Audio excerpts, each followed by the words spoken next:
And welcome back to ScavTalk, everyone. Today's episode, we'll be discussing lots of armor and blunt damage, as it's been rumbling very much so in the community and discourse, and lots of exciting, polarizing opinions and whatnot, which we'll get into the juicy details.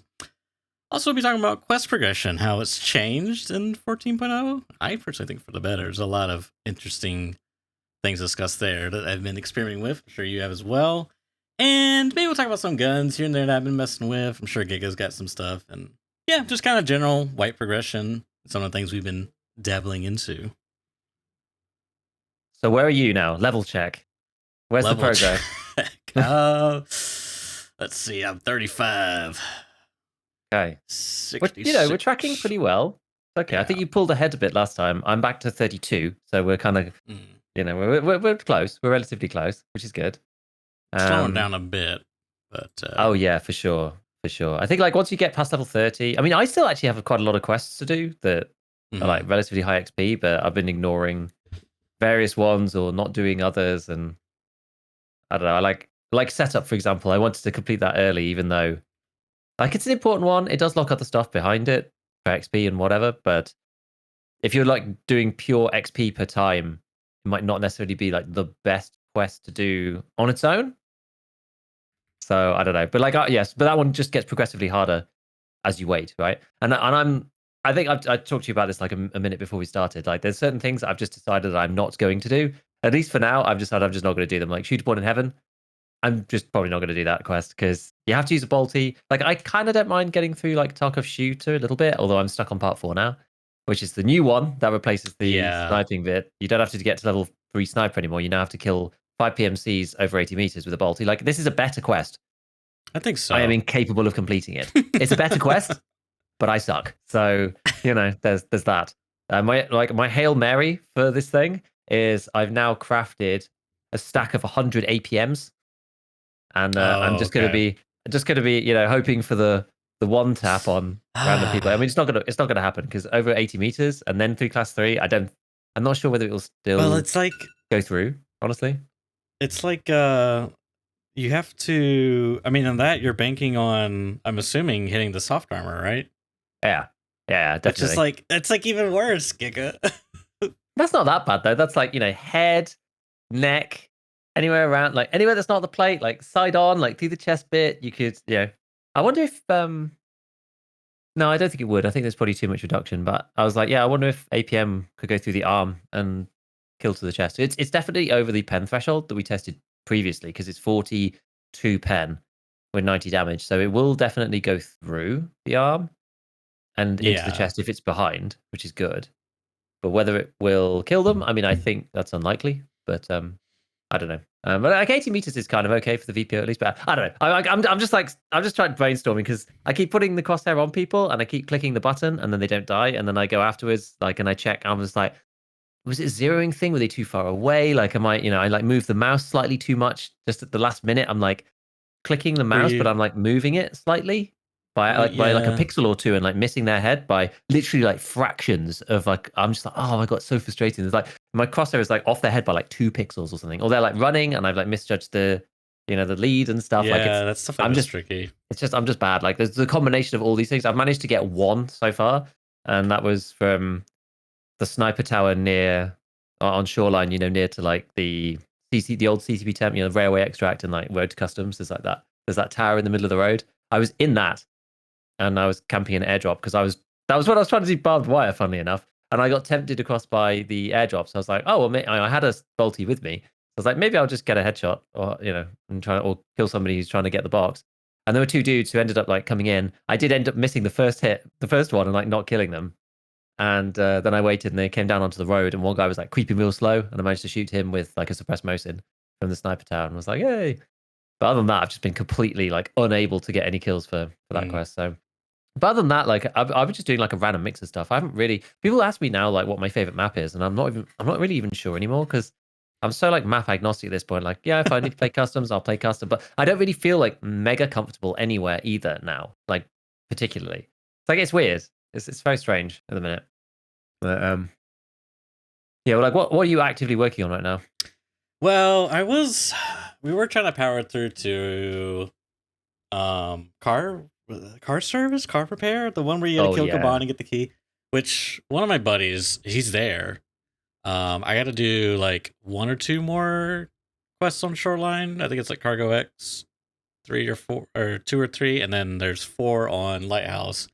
And after that, then you get the quest. We were gonna try to do that to craft M855A1, which there's like so many different paths you could like. I did one quest for Prapper. It's where you got to visit all the buildings at the road camp and water treatment. Oh yeah. I think they had a few wipes ago, but the reward for that now is a class 5 plate for the Korund. Like you can buy it from Is that him. called reconnaissance? I believe that is what it's called. You are correct on that. Yes. And you can buy the Korund VM. Indeed. Yes. But You're quite right. I don't think I'm ever going to use the Korund because I just don't really see an upside to it. Like it's so weird because it has pretty crap penalties and like just the Korund itself has got 5% movement speed reduction, 2.5 turn speed, 3% ergonomics, and I think that's without the plates. I'm pretty sure. Is that completely up to date? So this is one thing that I wanted to bring up, like at the beginning as well. I'm a bit nervous about using the wiki right now For sure. because there's lots of stuff that's just wrong, and it's not obviously wrong. It's just old. Yeah. And there's so many pages. There's so many different things that need to be updated that sometimes things are right in one place and wrong in another, and it's a bit confusing, really. So I mean, I do have a list of all of these things that I went through and did it manually for my own purposes. And if I look at the Korund myself without the plates, for me, okay, yeah. So I see it as 5% move speed, 2.5% turn, 3 ergo. Is that the same as what you saw? That I believe that was the same. Let's Okay. do tab 5%, 2.5, 3%. Yeah. Yeah. So this one is updated.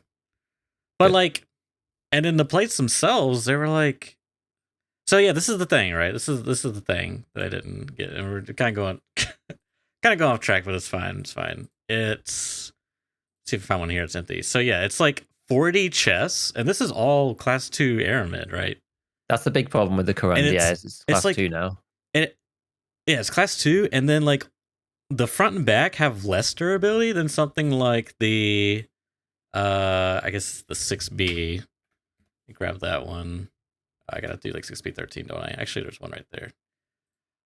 Okay, like this one, for example. This is also class 2. Okay, wait, that was a bad example. Where was the other one I was looking at? I think it's the digital flora. No. Is it the 6B23-2? I think it's whatever the... I've looked at so many of these now. I actually Dude, know I which one's can't which. remember the names, man. It's I the never one... used to remember, and right? now I know. Now I actually know for the first time. 6B23. Okay. It's like, okay, yeah, this is the thing, right? I'm looking at the 2. I need one that's empty. Oh, whatever. Doesn't really matter. Okay. Ignore the stats. I probably can't fit all this in the little screen. But anyways, point being, this one has like way more durability, right? It weighs less. It's got a really heavy plate in it, but anyways, pretend the plate's not there. It weighs less. Yeah. It has more chest and back aramid. This one does have more side aramid, but it's 15 versus 8. Okay. The Korund has 10 neck, whereas the digital flora has 14. Groin and butt is like 10 and 12 respectively. Korund, I think, is 20 on each. So it's like you're paying, you're getting this Korund armor, and it's like, what are you really getting? Well, it's heavy, it weighs more. Yes, it can take in like side plates. That's the main advantage, right? I guess. But it's like I just am at a point where like I just feel like there is no good options at this. To me, this just feels like a worse option because I have been prioritizing mobility, like light, because I just don't like. I ran side plates before, but I haven't had them do anything. It's I don't know. I'll be the day they do something, it will be a day to celebrate. But yeah, I actually killed a guy wearing a Korund shoreline, and I went the next raid and I wore it, and I got buttocks to death, which is stomach essentially. Yeah. Which really sucks because in the old system, it would have done something. You know what I mean? Whereas this one, the TCPW he was shooting at me with did nothing. And I don't know why he was shooting my stomach, but he did. Good for him, I guess. But it's one of those things where I was like half stamina. The first two shots landed before I could see him and react, and I had no stamina at that point, and I just had to die. And it was just like, it was one situation where I was like pushing with my teammate to help, and I couldn't actually do anything once I got shot. It was very unfortunate, but all in all, it just kind of seems like, man, this is just like buy the cheapest, lightest armor. I know I'm going on the long run, but I just don't know. Yeah, basically. I think that a lot of people don't realize yet exactly the full ramifications of this system. Like, I've been having lots of conversations on Twitter, and I think a lot of people are just like playing the game and just like seeing what happens. Even people who, play the game a lot and like look at various stuff. And there's obviously people like me that, and Airwing and people who are like looking into this stuff in depth and are sort of realizing the ramifications relatively early. Because like there was a post recently about, I guess we'll come back to like progression in a second, but there was a post about, it was from Friendly Guy, and it was showing people getting shot in the chest and one tapped with like 762 HP or something along those lines, wearing slicks, Altins, whatever, right? And he's like shooting them in various places. And then he did a second one as well, showing like with the rigs, like the various rigs that only protect the plate area, and them getting one shot too, just to kind of demonstrate it, because I think a lot of people still don't understand, right? And I think because I was like, this is really obvious, but I think there's a lot of people like, if you're not looking into it like I am, right? Then it's not necessarily really obvious. I think it's a strange thing because I think a lot of people are just like playing the game. I had this discussion the other day, like, because I said to chat, I was like so surprised the number of people who come in and ask, I took a lead slug right to the chest, but I was wearing X armor. Like, how did that happen? And it's like, it didn't hit the armor.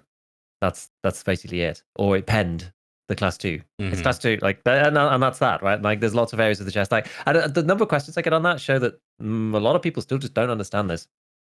And well, it's very complicated, to be fair. The intricacies are, but the basics of like, you can still be shot in the chest if it misses the plate, I don't think is that complex. Like, that's the thing that I find, because people basically seem to be missing that point, in my opinion. But maybe people just aren't really sure exactly what's going on. I haven't thought about it too much. Plate, exactly. It's kind of people don't really know what the plate hitboxes are, I guess. Like, unless they've watched all the like in-depth content or whatever. I could totally see someone being like, I looked at the screen, like the info screen. It says it covers chest, the plate, and I died to the chest. What gives? It's like, well, yeah, that's true. Technically, the plate is a smaller hitbox that resides. Well, but yeah, that's actually fair, because it says, if you look at armor class, it says chest. And this is one thing that I really do think BSG needs to change, actually, because I was talking about this the other day, that they've messed up the labeling, because the labeling is very confusing. If you look at the armor class, it says class 2 on the chest, but you can still die to chest without it going through armor, which is bizarre, because capital letter chest armor class is not the same as the PMC's chest hitbox, which is also not the same as the thorax armor area. These things are all different. It's crazy, right? It's very confusing. So, like, because like thorax, because I was talking about this in the context of thorax the other day. Like, thorax used to be the entire chest that was linked to the 85 HP hit pool. Thorax now is just the front bit. So they've renamed, like, they should almost have just done away with thorax completely, right? And called it something else, like chest front. Because that would have been more obvious. Then people would have known that it was different. Whereas, like, thorax has turned into chest front, chest side, chest back. Right, but they called front thorax, so it's like, that's confusing. But then you can die to a thorax hit, but then it says chest on the death screen. But that's not the same as the armor area coverage, which is also not the same as the class 2 listing on the. Like, it's a bit of a mess. Okay, so maybe that's why people are confused. Yeah, I mean, like, I could see.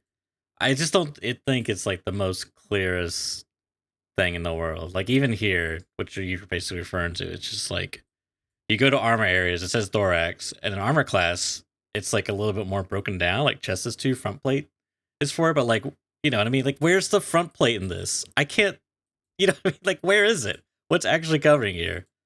It's I don't know. Yeah, because like you don't physically put it in. Right. Like, you know, in some ways, Like, okay, oh yeah, how big is this relative to? I mean, it's bigger than the armor here on my screen. You know what I mean? I just hold on. If I do no, see, it doesn't do it. That's how it should work. So if you go to, let me see, if you go to any, is this how it functions? Yeah, if you go to any gun, how about this? I go to any gun and go to the like edit preset screen. Boom. And now hover over the different parts. Right? It outlines them and shows you. Oh yeah. What that part that's a great actually is. idea. That is a great idea. Happen on the modding screen because there is a modding screen for armor that exists. And you can look at all the plates that you have for any armor that you've got. But when you hover over the plate, it doesn't show you what the plate is. It should freaking show you the plate. Yeah, that's a really good idea. Wouldn't that be a great way to demonstrate it? That'd be sick. Then people would actually understand what it meant. Although they're probably not going to show. I mean, if they did that for the soft armor coverage, then they'll show the inaccuracies of the system, and that might make people feel a bit weird about it. But like, I don't know. Like, I still think that's maybe okay. Like, if you hover over right side, it should show you like the right side soft coverage hitbox or whatever. Yeah. And like, even if it doesn't match exactly like the material of the armor, you know, they could just hand wave it away and say it's only going to be a problem if there's like an empty piece of space that says it's covered when it's actually not. That's where it's going to get a little awkward. But if it's, you know, if it doesn't cover right to the edge, they could always hand wave it away and just be like, oh, you know, like the threads at the edge, like obviously aren't going to protect you or whatever. Like, you know, they could say something like that. But, you know, there's clearly going to be issues. They probably wouldn't want. They wouldn't want it to look weird. But anyway, like maybe that's the way that they should go. I think that's a good idea. I genuinely think that's a good idea. I think I'm going to propose that. I only just thought about that. I think that'd be I feel so like that's something they should be able to do. Yeah, migrate so people vastly misunderstand like this system in general, and even people who like play the game a lot but aren't necessarily looking into the mechanics so much now, because a lot of us are still. It depends on what kind of player you are, but a lot of people are sort of, you know, regular people who are into the game and are playing a bunch are like level 30 to 40, whatever, like still progressing, you know, getting max traders and I haven't necessarily thought like we're already a couple of weeks in, so yeah. Other than like people like, you know, me, then we're not necessarily thinking it like to its logical conclusion right this moment. And that became apparent when I was talking to Hayes on Friendly Guy's post, coming all back full circle, because I basically said, this raises an interesting point because there's 52 armors in Tarkov and 16 of them don't cover the thorax at all. They only cover the plate bit. And that renders them like worthless. You're referring and Hayes was like, well, Hayes was like, you know, I just see them as being less useful. And I was like, well, yes, but there's like, you could just use a Karasa. Like, why would you ever use a stick? Why would you ever use? Yeah, you don't get anything. Like, you don't get more mobility or anything like that from a slick, from a HPC. A HPC is actually even worse because it has no soft armor at all. But like any of the ones that cover just the chest, like MMAC, like if it's a rig, I mean, I guess like you could argue the space or something. But yeah, like any of those ones that only cover the plate and don't cover the actual soft armor, they are actually worthless because you can just buy a Karasa and you can put the plates from that other thing in, and then you've got at least like a neck at class 2 or something. So like there's and he was like, oh, I didn't realize you could put like class 6 in a Karasa. Like I didn't think that you'd be able to do that. That's which I think is like people kind of expecting that maybe you can't like scale these up to the end game, whereas in reality it's like you just, as soon as you find a slick, you could take both plates out, stick them in a Karasa, and sell the slick. Like there's literally no reason to, and that was my point, right? Like these 16 armors are now totally worthless. Well, they're not totally worthless. They're worth, you know, probably a lot less. No, it is. It's like it's basically worthless in the way the game is, right? They're worth less than a Karasa.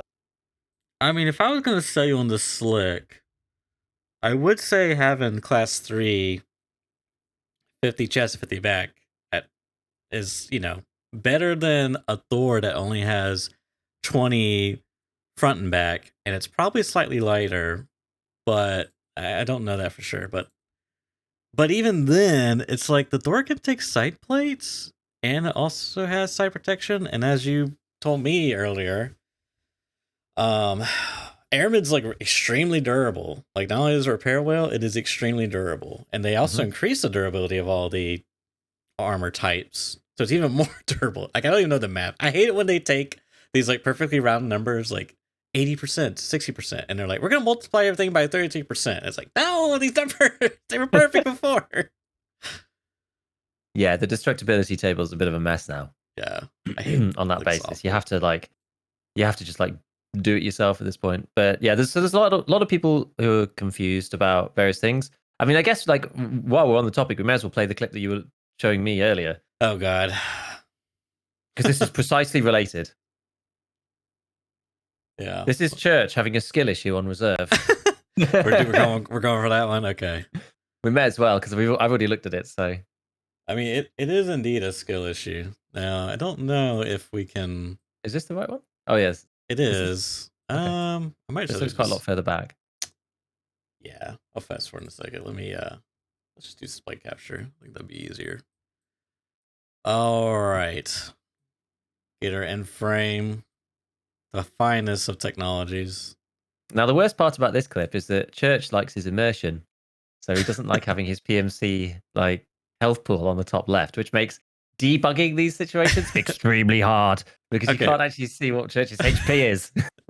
We do have some information. So I was dehydrated. At least maybe I wasn't because I didn't take any damage. Whatever. I'm at 412 right now out of 440. So something is. I assume that's from dehydration or something. Why I haven't fully healed my thorax, I don't know.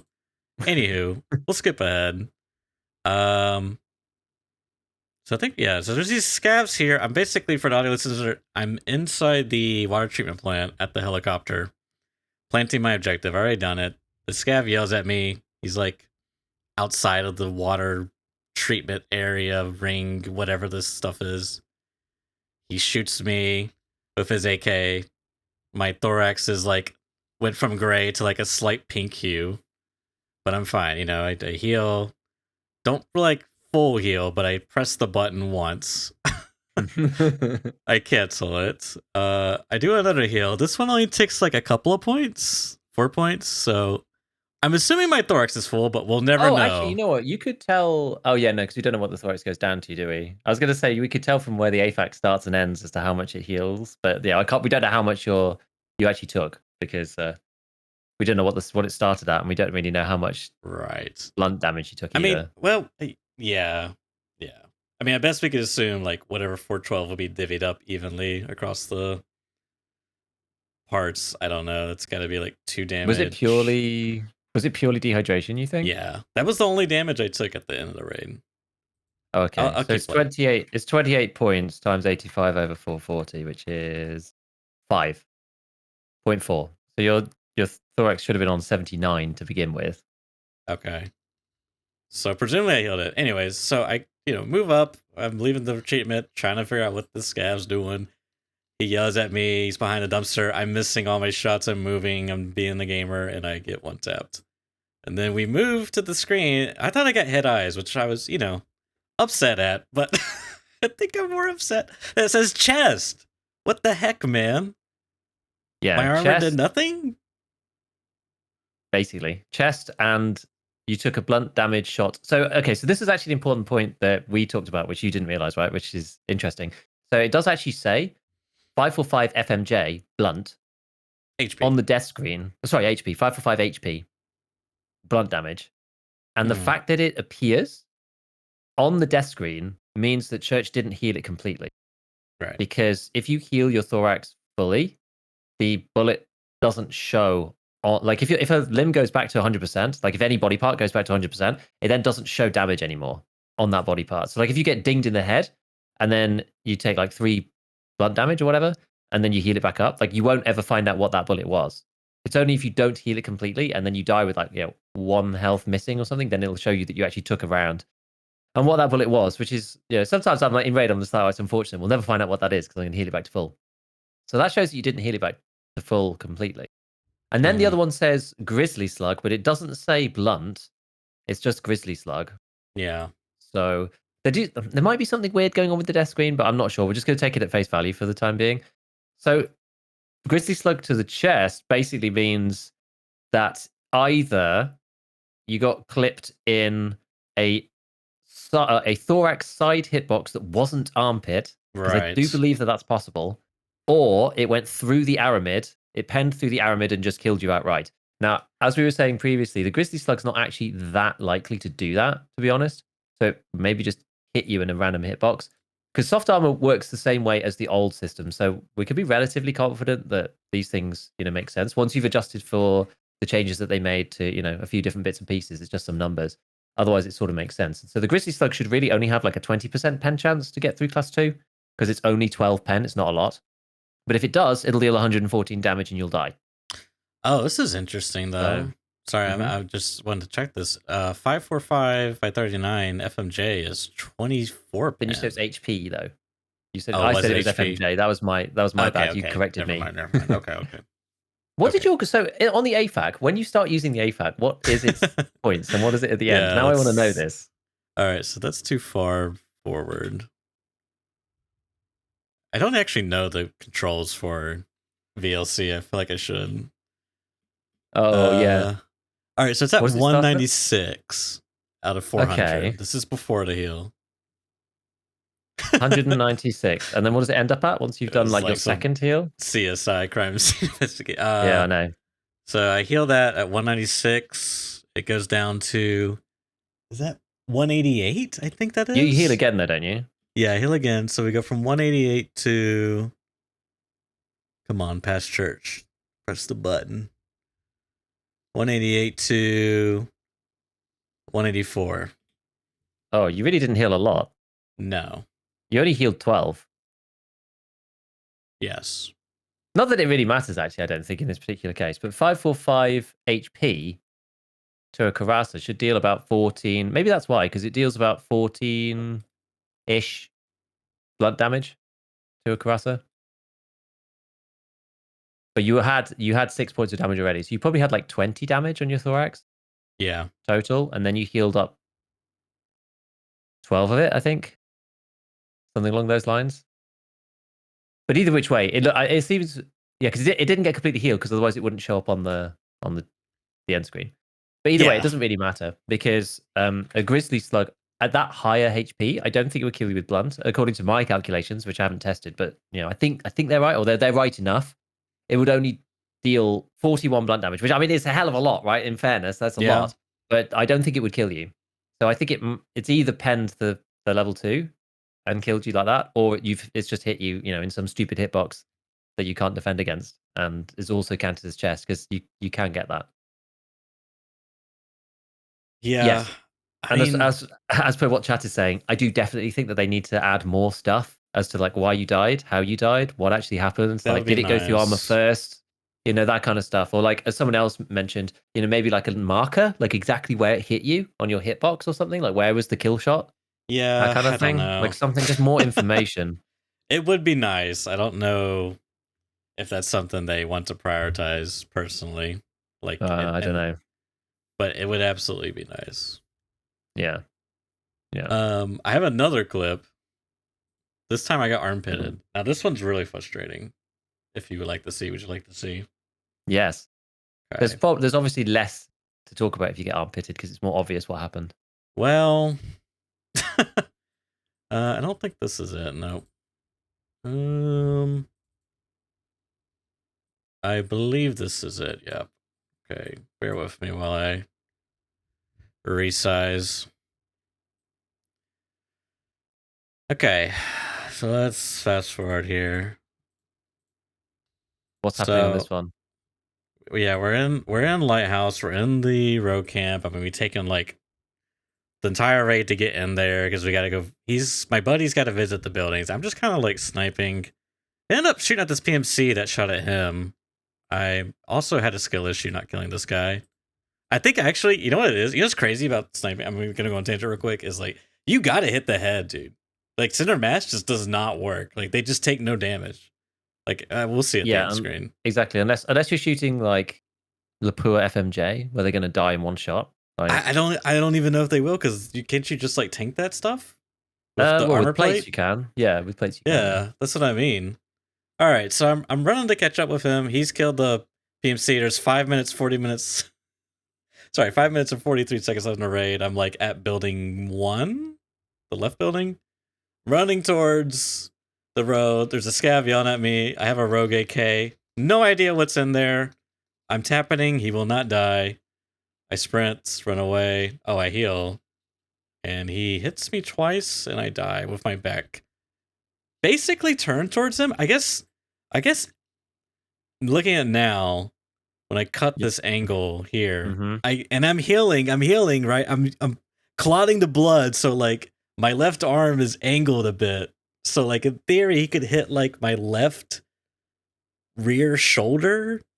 Not shoulder. What is that? Where do you die to? What's the hit location? Oh yeah. Well, the hit location's armpit. Which armpit? I don't know if it tells you. I think it just says. Does it not say? Oh, right armpit. Yeah, right armpit, because he's on the right hand side of you, right? And you turned to run, and so you exposed the side of your body, and so then he shot you under your right arm, and you die. What bullet was it? But I'm angled like more left. Like he should see my left though. Really? No, the scav's on your right hand side, then, no? Unless I completely misunderstood. No, you're right. But I'm just what I'm thinking. Okay, so he's over like, there, right? Yeah. So and I turn. He's kind of at that. He's not 90 degrees, right? He's at probably like 20 degrees from the wall, I would say. Yeah. So when you turn in a second. Well, yeah, but like here, I could totally see the right armpit, right? But then there, I think you're actually directly on, like, square onto him now. Because he was like, I think so. Because before, I think you were shooting like left at an angle a little bit. Yeah, I mean, that's dead on, right? Kind of going there. The wall is dead on. The angle you're at now is like 20 degrees from the wall. I think. I'm looking at it on a small screen, in fairness. I should probably bring up the big screen. But like, you're looking a bit more left, I think. Those two walls are completely square, right? What?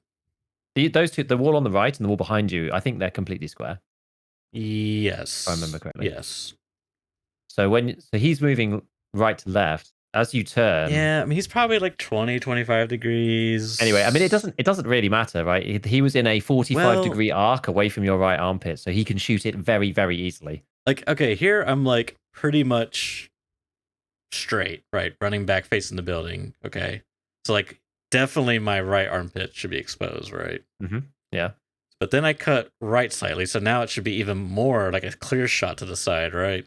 Well, I don't know. I'm not sure, because like your arm is kind of more in the way now. Like the more you turn backwards, the more your arm's kind of forwards. Do you know what I mean?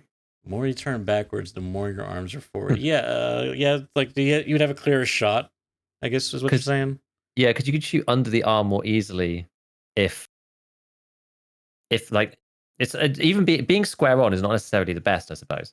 You almost want them to be like rotated a little further than that to get the arm out of the way. Even though the hitbox becomes smaller, the arm also like moves out of the way. Yeah, it's kind of weird. So I don't know. Anyway, either which way, right? Yeah, this angle, square on, or the other angle, all of them can be shot at. Well, like here, I'm like 20 degrees to the right. Yeah. So he should be like square onto my side. But then now I'm like square onto the building. Yeah, and he's ahead of you, I think. Yeah, like he's still 20 degrees previously, and then here I cut now I think left. You're straight on. Now he should be hit my back, right? I don't think so. Okay, yeah. I personally don't think so. Difference. That's so weird. But like, to be fair, I am healing, so like my arms are out of the way. Yeah, because then if your arm moves. See, look, okay. I take damage here. Do I actually take damage though? Because it looks like you take. Oh, your arm's already like blacked or whatever. Yeah, but he shoots me once right here. Maybe does he hit you in the plate first? Because you don't take any damage. And what does the death screen say again? Does it say any damage to? We'll let it play the death screen.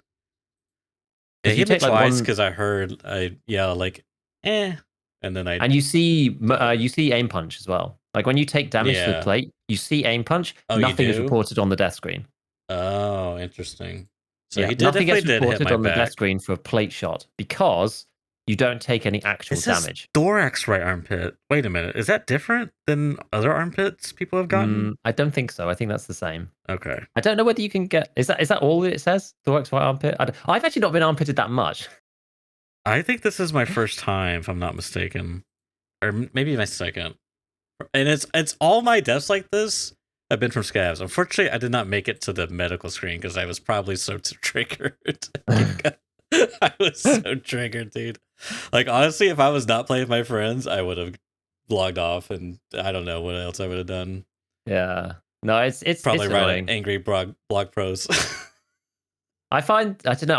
I haven't been really. I don't know if I've been killed by scavs. I'm not even sure. Like I just don't really get killed by scavs very much anymore, and I just get killed by PMCs all the time. Yeah, I don't really know why. Really, maybe it's just the way I'm playing now. I'm not sure. yeah. I mean, But, like I've been thorax by PMC, but it's like, I mean, it was, I just hate that it's a AI scav, bro. That's the thing that kills me. It's like the lowest tier in the video game just can one tap me randomly. It's like, yay, fun game. it's true. It's true. I have like I don't know. I feel that there are some things in your control. Like that situation was kind of hard because like you didn't really have anywhere to go. But I guess like if I was being like hypercritical, I would say like engaging the scav out in the open where you have nowhere to run, shooting at him and then not Yeah. killing him is like one thing that's like kind of bad. And the second thing is this whole angle thing that we were just talking about. Like I do find myself a lot more now, like running like at like sideways, like at an angle, just like Really? and trying to use my head, to like try and not be side on. Because like if you're side on, you just get killed. It's just dude, I've Oh, died yeah. so many Of times going side on. course. Yeah. Yeah. So I've been trying to like run. I'm trying to run Right. sideways, Like but diagonal, essentially. but like I'm actually got to like kind of like turn Right. like I'm like running, but I'm like turned like this because it's just it's like I just don't want to like expose the sides because it's so bad. Well, that's the other thing too. Is like there was a really messy fight on the streets early on, and the guy that we were shooting at, he was doing like the back and forth spinny thing, and we mag dumped him, and he didn't die, and so he started shooting at me, and so I did the back and forth spinny thing, but I died, and I think he hit my thorax during that, and I've had that happen a few times, and I feel like there's this weird dissonance where I have to be like, no, you just stare at them straight on, like hit to my armor plates, not to my vulnerables, But it's just kind of counter to like previous experiences playing these types of games. Yeah, it's a very crazy method now that you have to like. It's very different. Like as some people have said, it's like we're playing World of Tanks. Our PMC's like invulnerable from the front, whatever, as long as they don't hit you in the some of the other vitals. But side on and like actually rear, you're not too bad. But yeah, side on is just like just a complete death trap killer, an absolute killer. Oh man, it's tough. But I've seen so many different clips of these things. Like, but yeah, the important things to note are if you take damage to your plate, but it doesn't go through, the plate will take damage, but it doesn't show up on the kill screen. So you can absorb a shot, and it doesn't even say you got hit. Like there was who was it? Sick Degenerate, I think. Airing was doing a breakdown of his, and I had to look at a breakdown as well, which was kind of interesting. Again, it was about like that was sort of what tweaked me onto this whole soft armor thing because I think a lot of people, as well as like misunderstanding just like how much stuff can kill you easily. Like I think you got unlucky with the Grizzly Slug because the Grizzly Slug shouldn't really pen you there. Like it's a chance based thing. It's 20% as we said, so 1 in 5 times you die. But there's other slugs where people go, oh, I got shot with I don't even know, like lead slug or like Palaver 3. But these things are rather than being 12 pen, these ones are 15 pen, 17 pen. Like they're much more likely to go through the class 2 and kill you. And obviously with 140 damage, 167 damage, like if it touches the class 2, you just die. That's it. There's just nothing that you could do about it because it's 50% penetration on the palavers and probably 40% on the lead slug, something like that, and you just get killed. And I think people are just like, they see these bullets and they just think, oh, those are the ones with no pen, right? And it's like, well, it matters now. Like 5 pen is very different to 15 pen. When no one ever really cared before. Like anything under 20 was just like garbage tier, like it doesn't pen level. But it matters now because everyone's wearing class 2 all over the place. And I think people are also misunderstand. So I actually did a little bit of a I might make a video about this at some point, but I'm still like deciding exactly how I want to do it. I also need to do some invade testing to make sure that like all the models are still working and stuff so I can actually simulate what's happening correctly. But blunt damage is like kind of crazy. So blunt damage depends primarily, and this is like where it deviates quite a lot, and this is why the armor system is complicated. So like damage that you do to armor is mostly to do with pen and is mostly to do with armor damage percentage. We've talked about this a lot in the past because that was the thing that mattered previously. Blunt damage, what matters most for blunt damage is the actual raw flesh damage. That's like the primary. That's like the main variable for blunt damage. So the more damage you can do with the actual cartridge, the more blunt damage it will do. Now there are modifiers on that depend on the pen as well. And so if you have like one pen and you're hitting even, plus 2, you'll have a modifier there, so you won't do as much. So like broad rule of thumb, I mean, armors tend to have, it really depends, but armors seem to have like something like 20% pass through, roughly, something along those lines. And so if you let's take like 556 for example, just because it's like quite an easy one. So like Warmageddon deals 88 damage. So if your armor has a pass through of like 20%, just for argument's sake, then that would deal 17.6. But because Warmage is so low 10, it ends up actually being halved again by like the modifiers, because it's 3 pen against plus 2 armor. So it only ends up being like 9 blunt damage. It's not actually very much. So where you need to be careful is where the pen is like around about the armor level, right? So we're talking the 20 pen against class 2, this usual sort of regime that we're talking about. It's like around the 50-50 pen threshold is where you need to be careful. So rounds that do like 17 pen, 18 pen, they don't really have a modifier against class 2. So they deal basically like the full blunt damage that they should without it being diminished because they're, the pen sucks or whatever. And so that makes things like the Grizzly Slug like extremely problematic. And especially, stuff like what's like super high damage that also got a high pen. Something like FTX Custom Light. To be honest, like, I mean, even makeshift BMG against the class 3s. But let's just take, for example, let's just, to be honest, it's not really a good example because FTX Custom Light probably goes through automatically. Let's take the Lead Slug, because that's one that you see on scouts fairly often. So the Lead Slug, that one is 167 damage and 15 pen. Now through class 2, you can expect that to deal 40 blunt damage through a Karasa. Wow, that's a lot. Which is crazy. That's a lot. It's actually crazy. Yeah. Like an uncomfortable amount of a lot. It is, yeah. And I think what's happening sometimes, so the example that was on in my Discord, actually, I was talking to somebody else. I think I was talking to OmniActual about it, actually. Oh, okay. And we were talking about 9x21 PE. Mm-hmm. Was it that one? I think it was 9x21 PE. I thought it had 100 damage. Anyway, so 9x21 PE has 80 damage and 15 pen. So it actually looks kind of similar to some of these shotgun slugs. And that one's got, again, it's got this like awkward combination of like high damage and high blunt damage at the same time. So if it hits you in an unarmored area and it hits you for 80, well, it does 20 blunt damage if it hits the class 2 and doesn't go through. So PE's in this weird spot because it's got 15 pen. It's got a 40% chance to penetrate.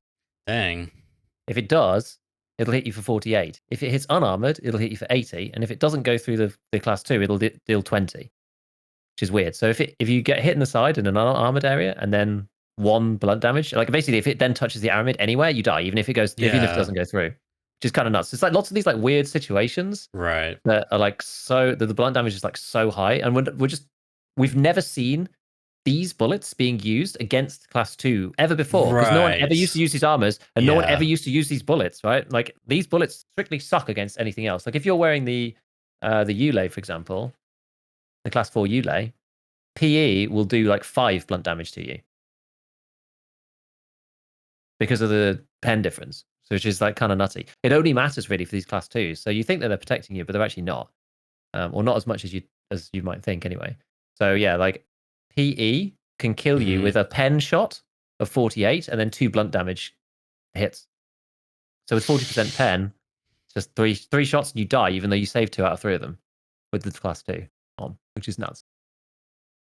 So it's a bit weird, and I think these high blunt damages are a symptom of the pens being around the same level as the armor, plus these low pen rounds typically tend to have high actual flesh damage, and that combination is like kind of crazy when you break it down, which is it's pretty interesting. It is pretty interesting. I think this is sort of where the value of the class 3 backer comes in some ways. Like this is where that might be quite good, because I've been wearing the Thor a lot. I think because what's interesting what's like especially interesting about this, so like we're talking about like chest shots and stuff, But imagine somebody shoots you with a lead slug into the neck protection on your Karasa. It deals 40 damage and you die immediately. It didn't even go through. But it just blunt damaged you and you died blunt, in the neck. yeah. Mm-hmm. It just pushed your class 2 straight into your esophagus and you died. Yeah, I mean, I don't know. The weird thing is, I'm not really too bothered by the neck hitbox. And even like in that case, like, I don't know. It's just the way I look at it, it's a bigger head hitbox that you can protect somewhat depending on the gear. Oh, Omni's too, actually. Oh yeah. Yeah. So No, I don't know. That I'm not too bothered. I just hate how, like, my issue is, like, I mean, it's pretty straightforward, honestly.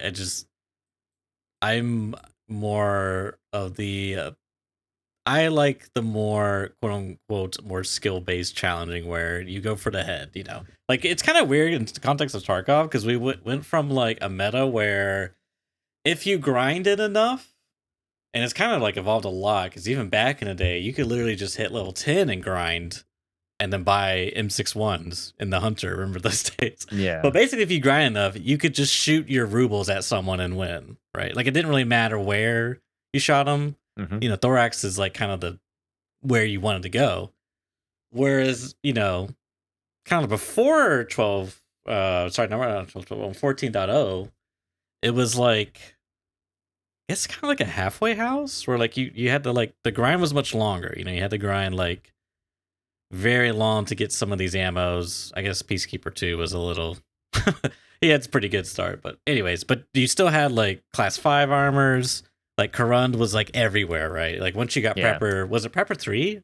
Did he move it up? Because it was the earliest one. Yeah, that's crazy. It's hard to, it's weird thinking that's 3, but because nowadays I think it's 4. But anyways, whereas now it's like, holy crap, man, I don't know. It's just like it's kind of like a random, to me, it's like, it feels very random. It's like sometimes they just hit the spots and it doesn't really matter how much rubles they put in. And it doesn't really matter that they aimed.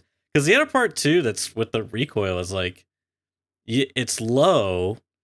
So like, I feel like you're incentivized to go for like precision shots, but also it's not really that hard to control. And so it becomes very like sporadic. So some of these like low recoil SMG guns, they're kind of good for like randomly hitting the soft armor, right? Like if you're going for like pure center mass, once you get to that random shaky part of the recoil, it's kind of good for that. Yeah, you kind of want a little bit of jitter so that you don't just hitting the plate every time. Because, like, for example, I just can't imagine anyone being like, oh yeah, I'm gonna like not aim for the center and like go slightly off to like his left nipple or something. You know what I mean? It's just like, why not just go for the head? The head's just so much more, like, it's so much more distinguished. It's like, you know, if you've ever played any FPS game in your life, like, you know, you just like have natural training for it. So I don't know. For me, it's like, it's not my cup of tea. Yeah, also, I would say like the head hitbox is kind of interesting now because you can just kind of shoot at the neck and it's basically the same thing. But you now have the possibility, like, to be honest, you can just go for the head and you now have the ability to shoot them in the head anywhere, in the neck anywhere, and in that like sliver of thorax above the plate too. So the head hitbox, or at least the bit that you can't protect with anything class 4 and above, is now much smaller than it used to be. Sorry, it's much bigger than it used to be. And so yeah, you can still go for the head and it's completely fine. I do think, yeah, a lot of these SMGs have become quite good because of that. I think the thing from a game design perspective, before we like skip back to, because we could probably loop all the way back to quest line progression because you kind of like touched on it again then. But just that final point on this particular note, I do think from a gameplay perspective, not from like a realism perspective or anything, but from a gameplay perspective, I do think that some of the hitboxes need to be like tidied up a little bit from the front. I think especially like the head hitbox is fair enough. I think that's fine, and I think the neck hitbox is also kind of okay. But I do think there's this whole like hitting chest under the arm, like when you're shooting center of mass kind of thing. I think that should be cleaned up a bit. I don't really think that adds that much to the game. I don't think that's good for the game. I don't mind getting one shot through the side actually, because that sort of makes you think about your positioning. It actually incentivizes people to flank as well and like catch people off guard and da da da. So I sort of don't mind that. But yeah, there's like these front on fights where we've just increased the variability by like a significant margin. I like that anybody can kill anybody. I think that's really good. But I don't like the fact that, yeah, oh, the guy just got like a lucky jitter on his thing and he two-tapped me through like completely unprotected side, despite the fact that I am wearing armor. I'm just not sure if that's necessarily like that good for the game. I just think front on it should be tied up a bit. Like side is I think we'll have to see about that, because if you're not looking at the guy and he shoots you, I think that's sort of fair enough. That's how I feel about it. So I think we're quite close to the system being okay. And I do like the fact that we brought it all the way back to the original Tarkov feeling, which was the whole, anybody can kill anybody, but it doesn't feel like Mosin Man. I think it would nearly. I feel like we're nearly there. Like you yeah, you can go Mosin, but you still have to like hit them twice, or you hit them in the head, and like the Mosin's not like uber right. powerful. You're not just one-shotting people, or Right. cough cough. But I mean, you're not supposed to be, because that is happening, right? People are getting one tap through the chest with ammos that it doesn't want to tap the chest, because either fragmentation, multiple hitboxes, a combination of the two, some other weirdness. No one really knows exactly. But if that gets tidied up, and some of this whole like left arm, left side, right side, like from the front hitbox gets tidied up, then I feel like I would maybe be okay with the system. You know what? I think one thing that would actually make it much more palatable for me is if you, because here's the thing: is like in a vacuum, I feel like the person that prioritizes heads should win more often than not, which probably is true regardless. Maybe I don't know, but I think because it's Tarkov and there's like there's so much like noise, visual noise on the screen. Like it's really hard to spot people, right? Uh you got aim punch, so like if you're getting shot at, you like can't see. And this is the part I think would be interesting. If they hit the armor plates, what if Mm-hmm. you just like got zero aim punch? Because I feel like that would be way more palatable for me. Because it's like hard enough that the guy got the jump on me because I couldn't spot him in between the like 5 pixels on my screen that I couldn't see him. Um, but that would give me like something to like counterplay or feel like I have a better fighting. I don't know. I just really don't like dying that way. It just feels bad on my end, and it's inversely. I feel like I can never tell.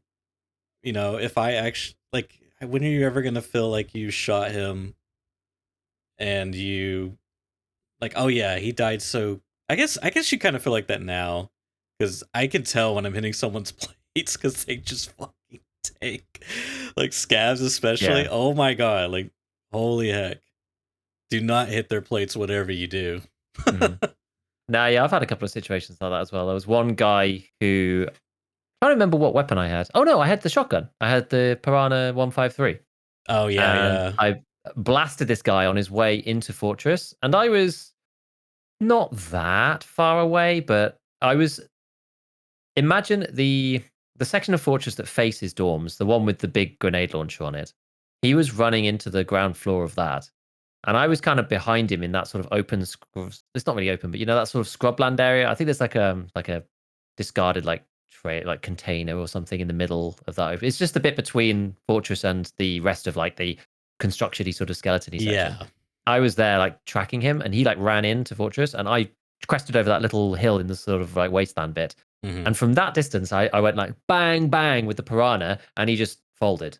And I was like, oh, that doesn't normally happen. And I wandered over to him, and he was wearing a full Bagari.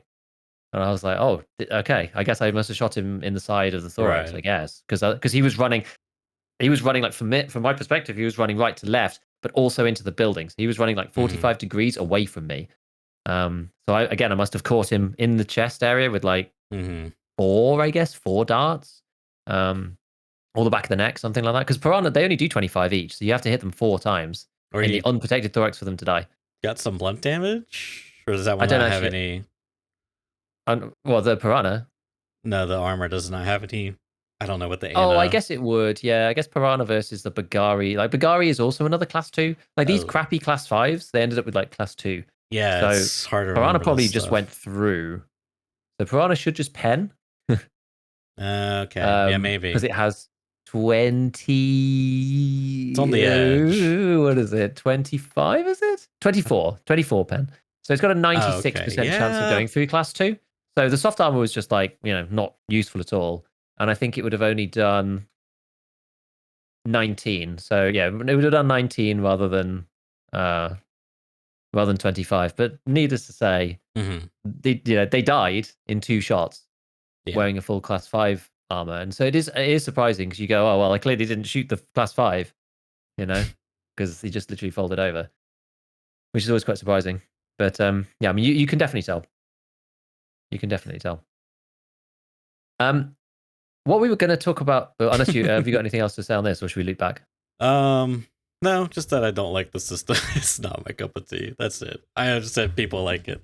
That's fine. It's just not my cup of tea. What would you like to change about it? Like, I think there's ways. I think there's like there's a certain amount of getting used to it. For start, there's a certain amount of getting used to it and like mitigating it to begin with, and then there's also some things that I think they should change.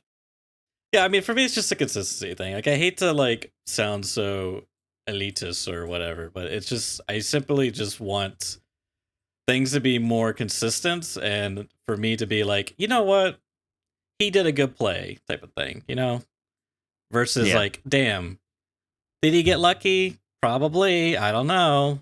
Like, I just find it really hard to believe that he like aimed at the pixel of my shoulder and aimed down below to get, he's just like, okay, you win, I guess. I lose.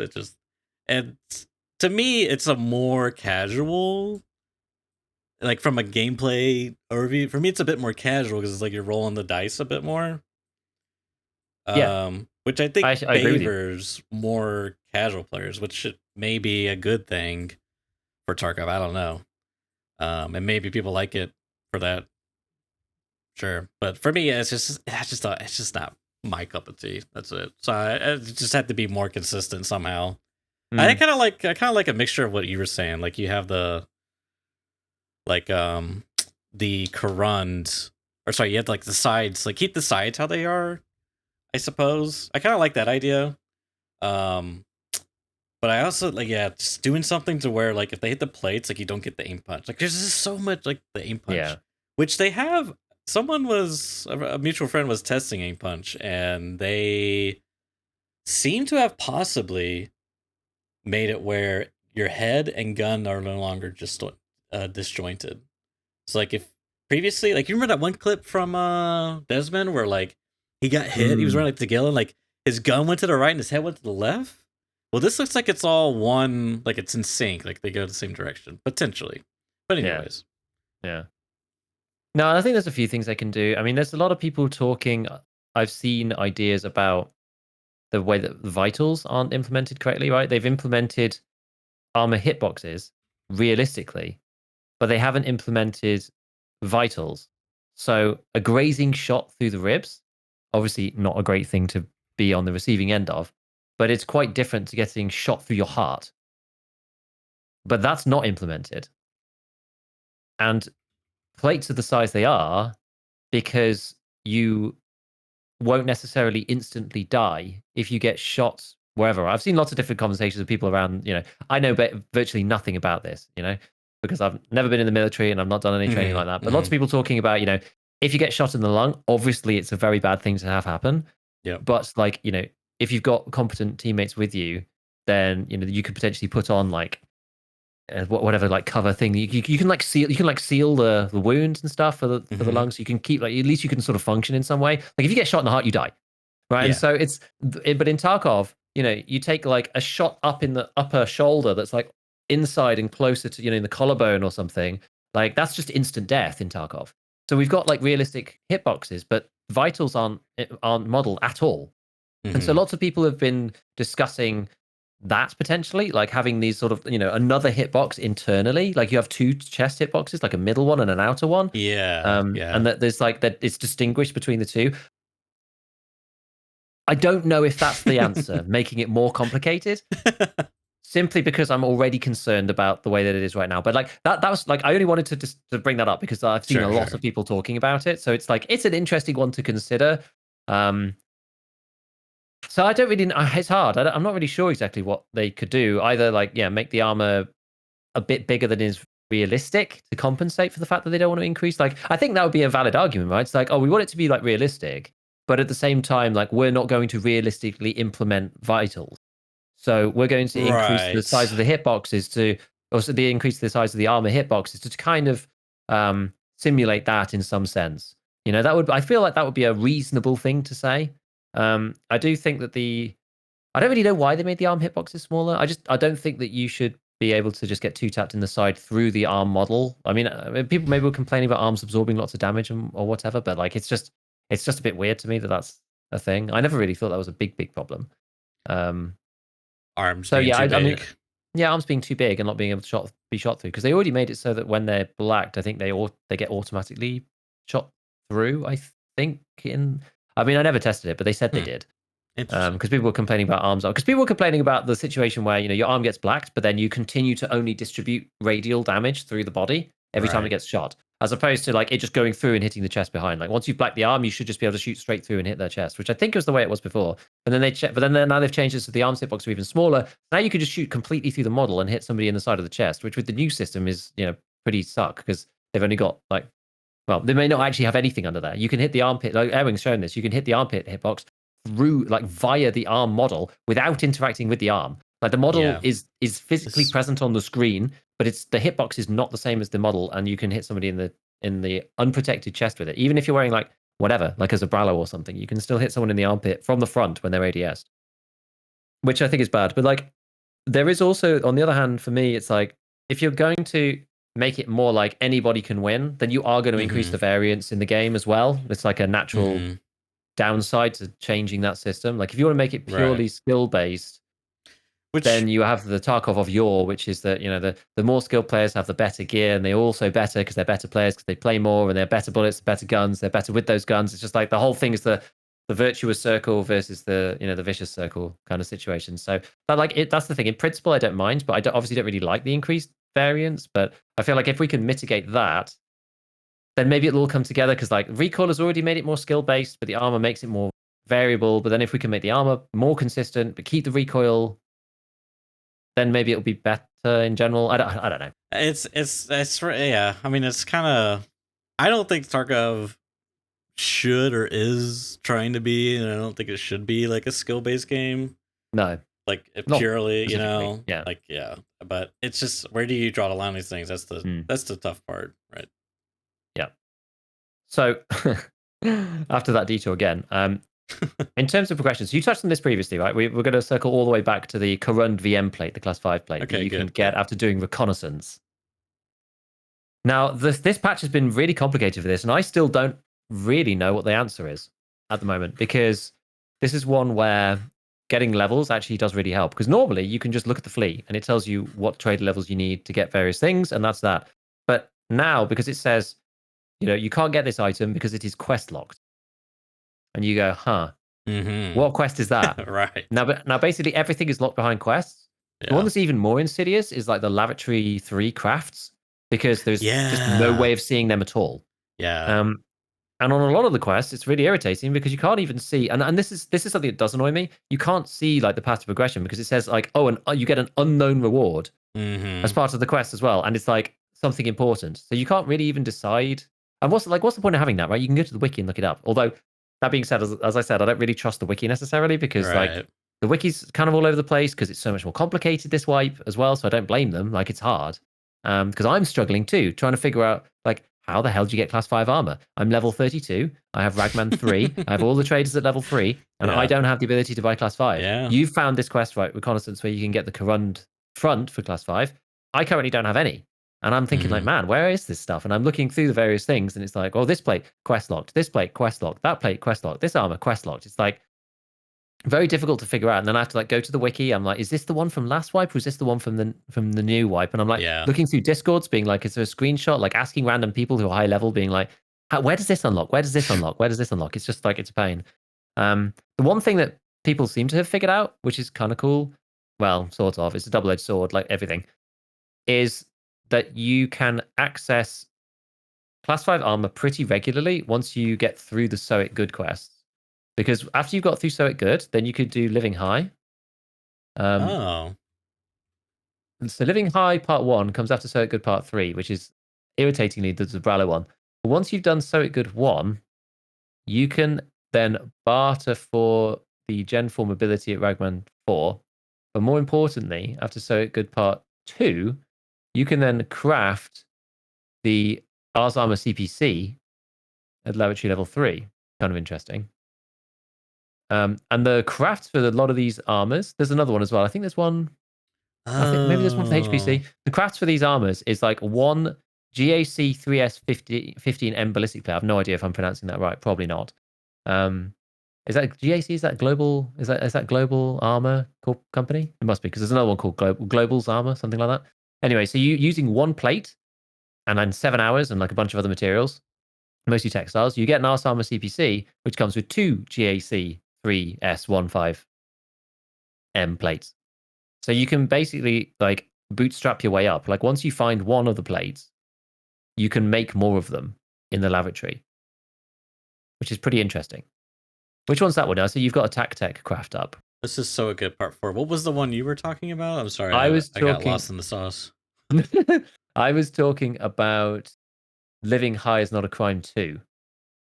That's okay. the one. Okay, so this one gives you the unlocks Oh, the yes. craft for that. Okay, now you're talking about, right. Oh, that's the good one. Oh. That's the good one, yeah. Well, it used to be a good one. I don't know about Well, nowadays. the thing is, yeah, the AACPC sucks. Right? It's in the grouping of 16 armors that crap, but it doesn't really matter because you take the 1.5 plate, you then craft this thing, you take the 1.5 plate out, you craft another one, but you take the extra class 5 plate that you get with the CPC and you put that in your armor, your actual good armor. But where do you get the 1.5 plate from? Well, that's the question. I see. You have to get one to begin with. So I just got a So lucky... you have an infinite loop. You have an infinite loop of creating class 5 plates, yeah. So I've just been given an HPC carrier rig in the Moonshine. And inside of that, I have a GAC 3S15M plate. I had 2, in fact. So I'm going to desperately keep a hold of one of these. And these are amazing, by the way, because as you pointed out, right, these are the really good ones. If you look at all the different plates, class 5 universal plates. Where's this one? So which ones are these? Front, back. It's basically all the front, back ones. Front, back. Because there's like the weird ones like the Korund, like you said.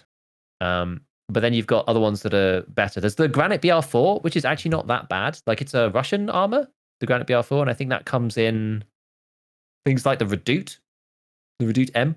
I think you get Granite BR4s in. Yeah, so that's a class 5 Russian plate, but because it's like a sappy plate shape, you can actually fit it into the things like the Osprey. So you can put it in the Osprey, you can put it in the Gazelle. It goes into the ANA M2 and the M1 rigs, which is kind of interesting. It goes in the Thor concealable as well, and other garbage ones like the MMAC and the ScavTalk. But either which way, so that one's actually all right. But that one is ceramic and it's like 3 kilos. And then there's another ceramic one, which is the actual sappy one, which is a Peacekeeper one locked behind a quest that I don't know which one it is. But that one is 1.8 kilograms, also ceramic, as I said. And then you've got the Tall Com Guardian, which is, I don't think you can get that anywhere. That comes in a particular armor. Tall Com Guardian. You can get that in the Osprey Mark for protection and the High Precision CBC, which I think is a Goon rig, I believe.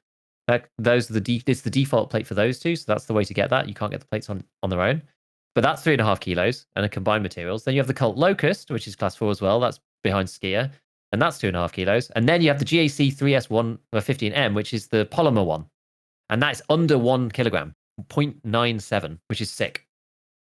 So this one is really, really good. So if you can get through to that, that seems to be one of the pathways to progression to getting these like class 5s on the regular. Because this is the thing, like you don't really care about the armor anymore, right? Because you can basically get like you're kind of like pairing up the carriers and the armors together to try and like min-max the best outcome. Right.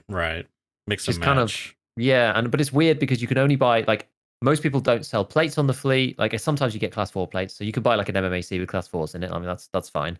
Sure. But almost all the plate carriers that you get on the fleet are all empty, but they're kind of expensive.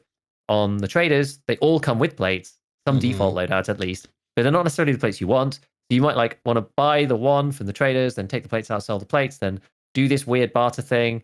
Like I can imagine myself doing this craft over and over again and having like a class 5 plate in the front and a class 4 in the back. I can imagine doing that and sticking them in a Thor, for example.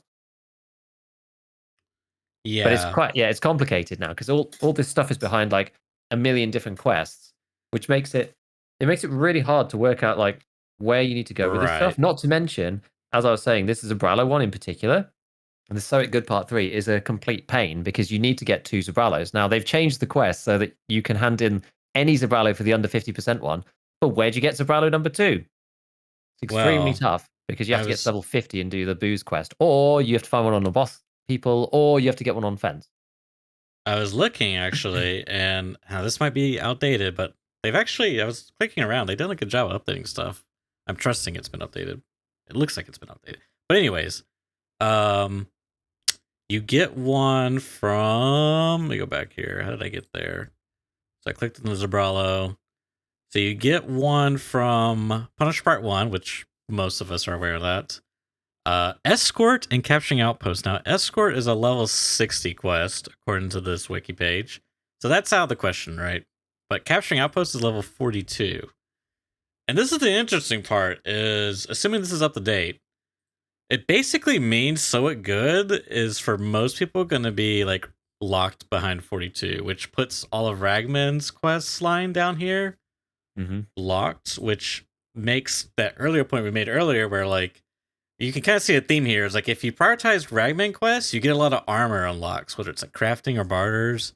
And like a Peacekeeper, if you prioritize him, you get like a lot of like NATO stuff, like ammo and various other things. I'm not even sure. Probably like missed some stuff, but definitely ammo, like M80. I prioritize, right? And we're like me and my buddies, we're prioritizing M855A1 craft right now.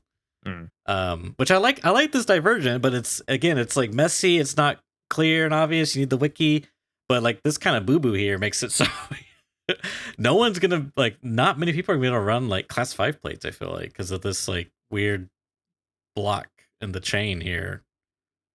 Yeah, so you can get stuff. You can get some of these elsewhere. As I said, I'm still trying to figure out exactly like where you get what.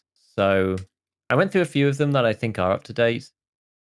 The slick you could just get from Ragman 4 and a barter. It's the old barter, so it's the expensive like 3 troopers, 6 Kajuras, 6 Aramids. But you with that, at least you Okay, get like you get class 6 of some kind. You get the Kibber Arms steel class 6 plates. You can strip out of the slick and then surprised they something kept that one.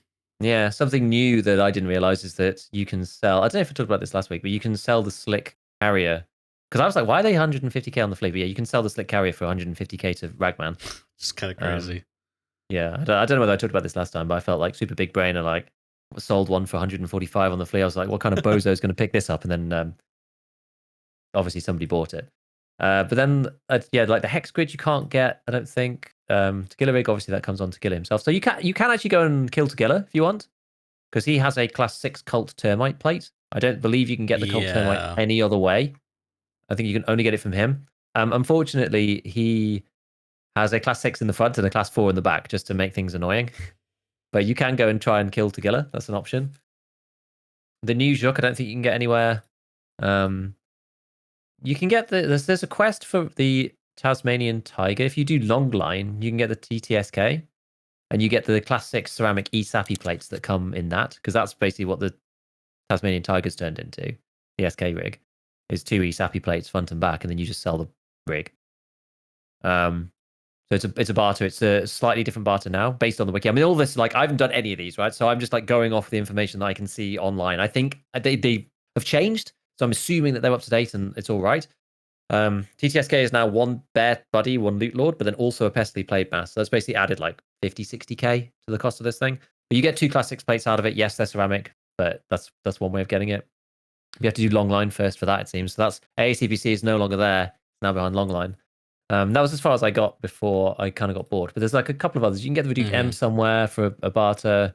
The Gen 4 Assault you could buy. Oh, actually, the one that is like insane, that I should mention actually, and this is basically the one that I'm kind of working towards, is Peacekeeper 4. It's no quest. It's literally the Osprey Mark 4 protection with the Torcom Guardians, as we said. You get that for Peacekeeper 4. It's a barter and it's 3 SSDs. So the Osprey protection with class 3 base and shoulder with 2 class 5 plates in it, and maybe the sides too. Maybe not actually. Default side plate. No, it should do actually. I think it should do, but I'm not Yeah, there, so pretty sure it's all I'm not class sure. 3. Um, I mean, does it come with side plates or not? I'm not actually sure on the Barton. Oh, I I think the don't know. default Osprey does, but I don't know if this one does. It But says anyway, you get level 5 front and back. Then you can put class 5 side plates in it anyway, and it costs about 150k, that's. which I is mean, crazy. it seems good. The only thing about this though is, as cool and fascinating all this stuff is, it still comes back to this thing of bugger feature for me, and I don't. Terrorix just posted. Someone pinged this to me, but he just posted a video Is this the Twitter video of Lapua? of him shooting the Lapua AP on a class 3 armor that you can buy from Prepper level 1, which is just like, if this is intended, I just don't know what Tarkov is anymore. Now, I have a strong suspicion that this armor in particular is.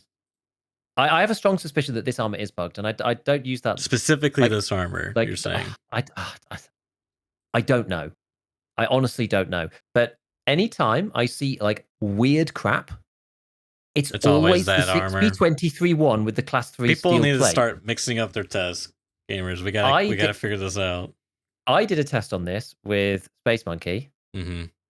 and this is the one that I was ranting to you last week about, I believe, with BP, in Yeah. that only 3 out of the 10 shots that we fired did the damage it's supposed to in penned. We had 4 instances or 3 instances of, it was like out of the remaining 7, it was either 3 or 4 of 0 damage and 15 damage out against 762 BP. This is. So I suspect that this, I don't know. I'm not sure. Like, I'm not confident enough to like actually say it right. But this is the thing.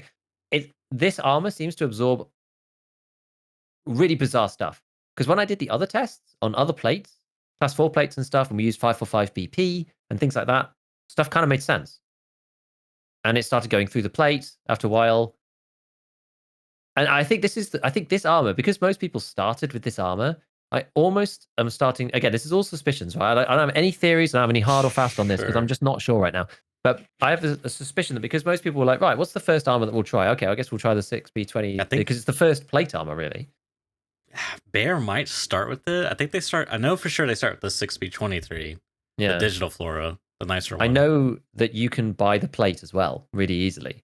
Yeah. So I think a lot of people, when they're testing, me included, and I also know Airwing did this too, because there was the very first test of the system that I saw was him getting shot at in this armor by Tower using T45, and it took like 7 shots to kill him. And this is the thing, like sometimes I feel like sometimes this thing's just negating damage when it shouldn't be, but it doesn't seem to happen with the other plates anywhere near as much. Like I haven't done a full test on it, but I'm starting to get really suspicious because anytime I see weird stuff and people go like, "Hey, look at this thing tanking," it's always that bloody green armor from the propane barter with the green plate in it every time. I thought a similar thought, but There's got to be something there, right? And like, and I tested it and it just absorbs BP like a champion. Try the Karasa.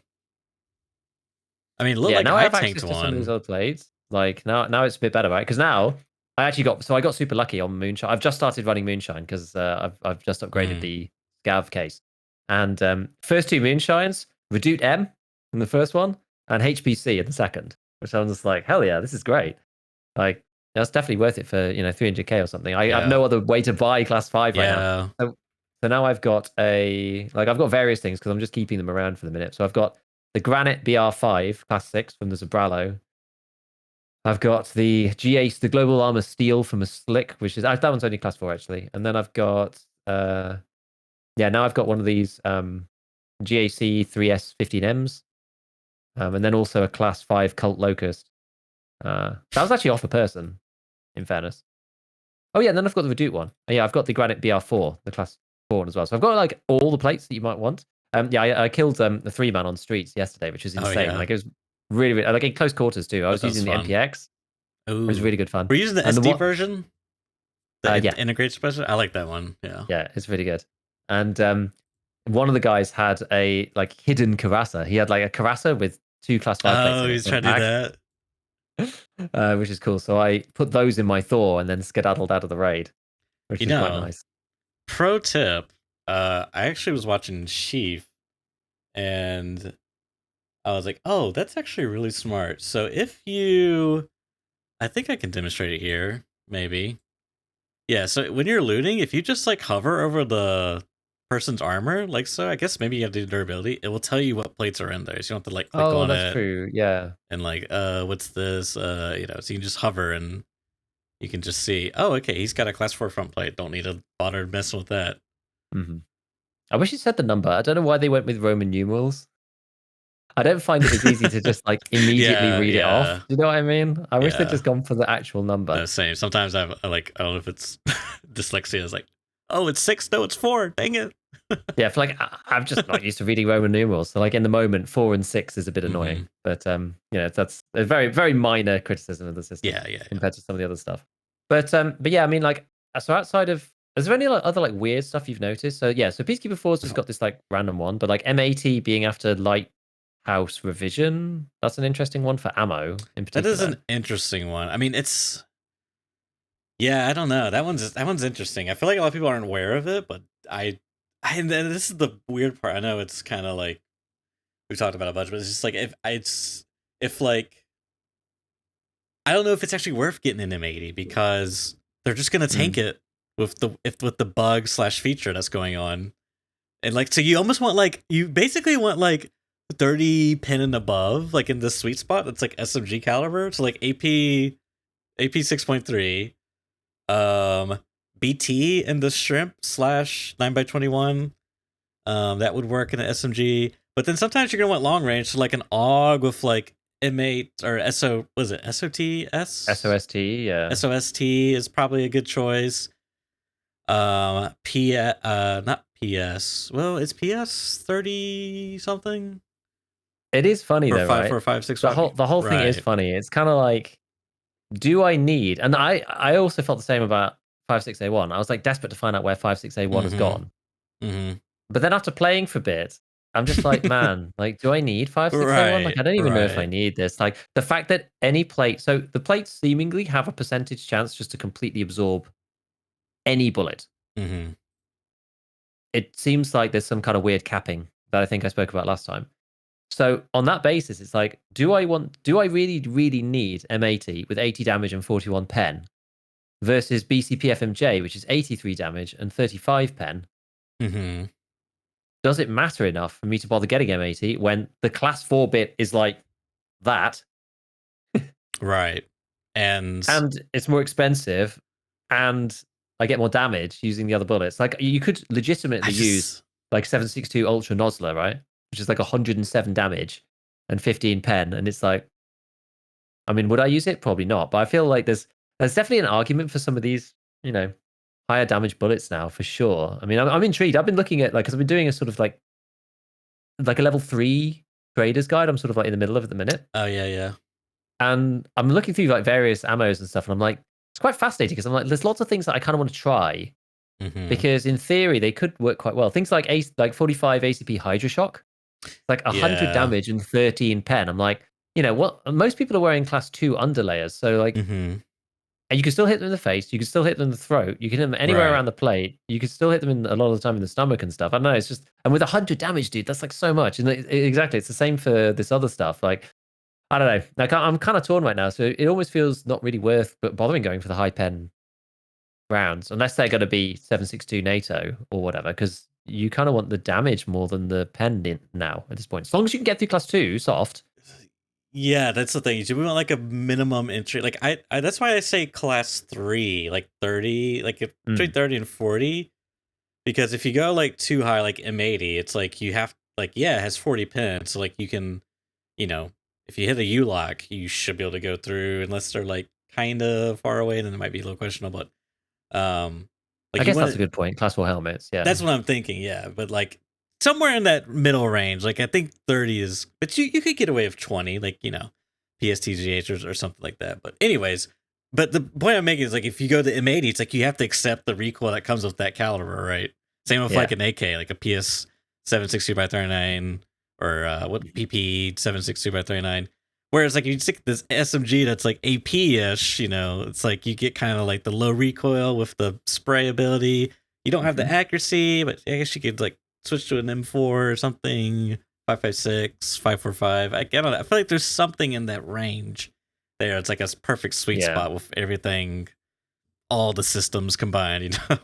I know what you mean. Like PST and AP 6.3 for 9mm. Like 9mm has just had a huge buff in general. Feels good. I've been using Like it a fair amount. it was, Feels pretty good. it was so bad before, and now it is so good comparatively because all of these guns they've had like a triple buff or something. It's like the guns were bad. Like the MPX sucked before. The new recoil system has made the weapons like much better because of the way the recoil system works and the recoils on those weapons. Those are also way better than the other guns, even after the recoil system rework. Right, like even on the full auto, like it's going to spray everywhere.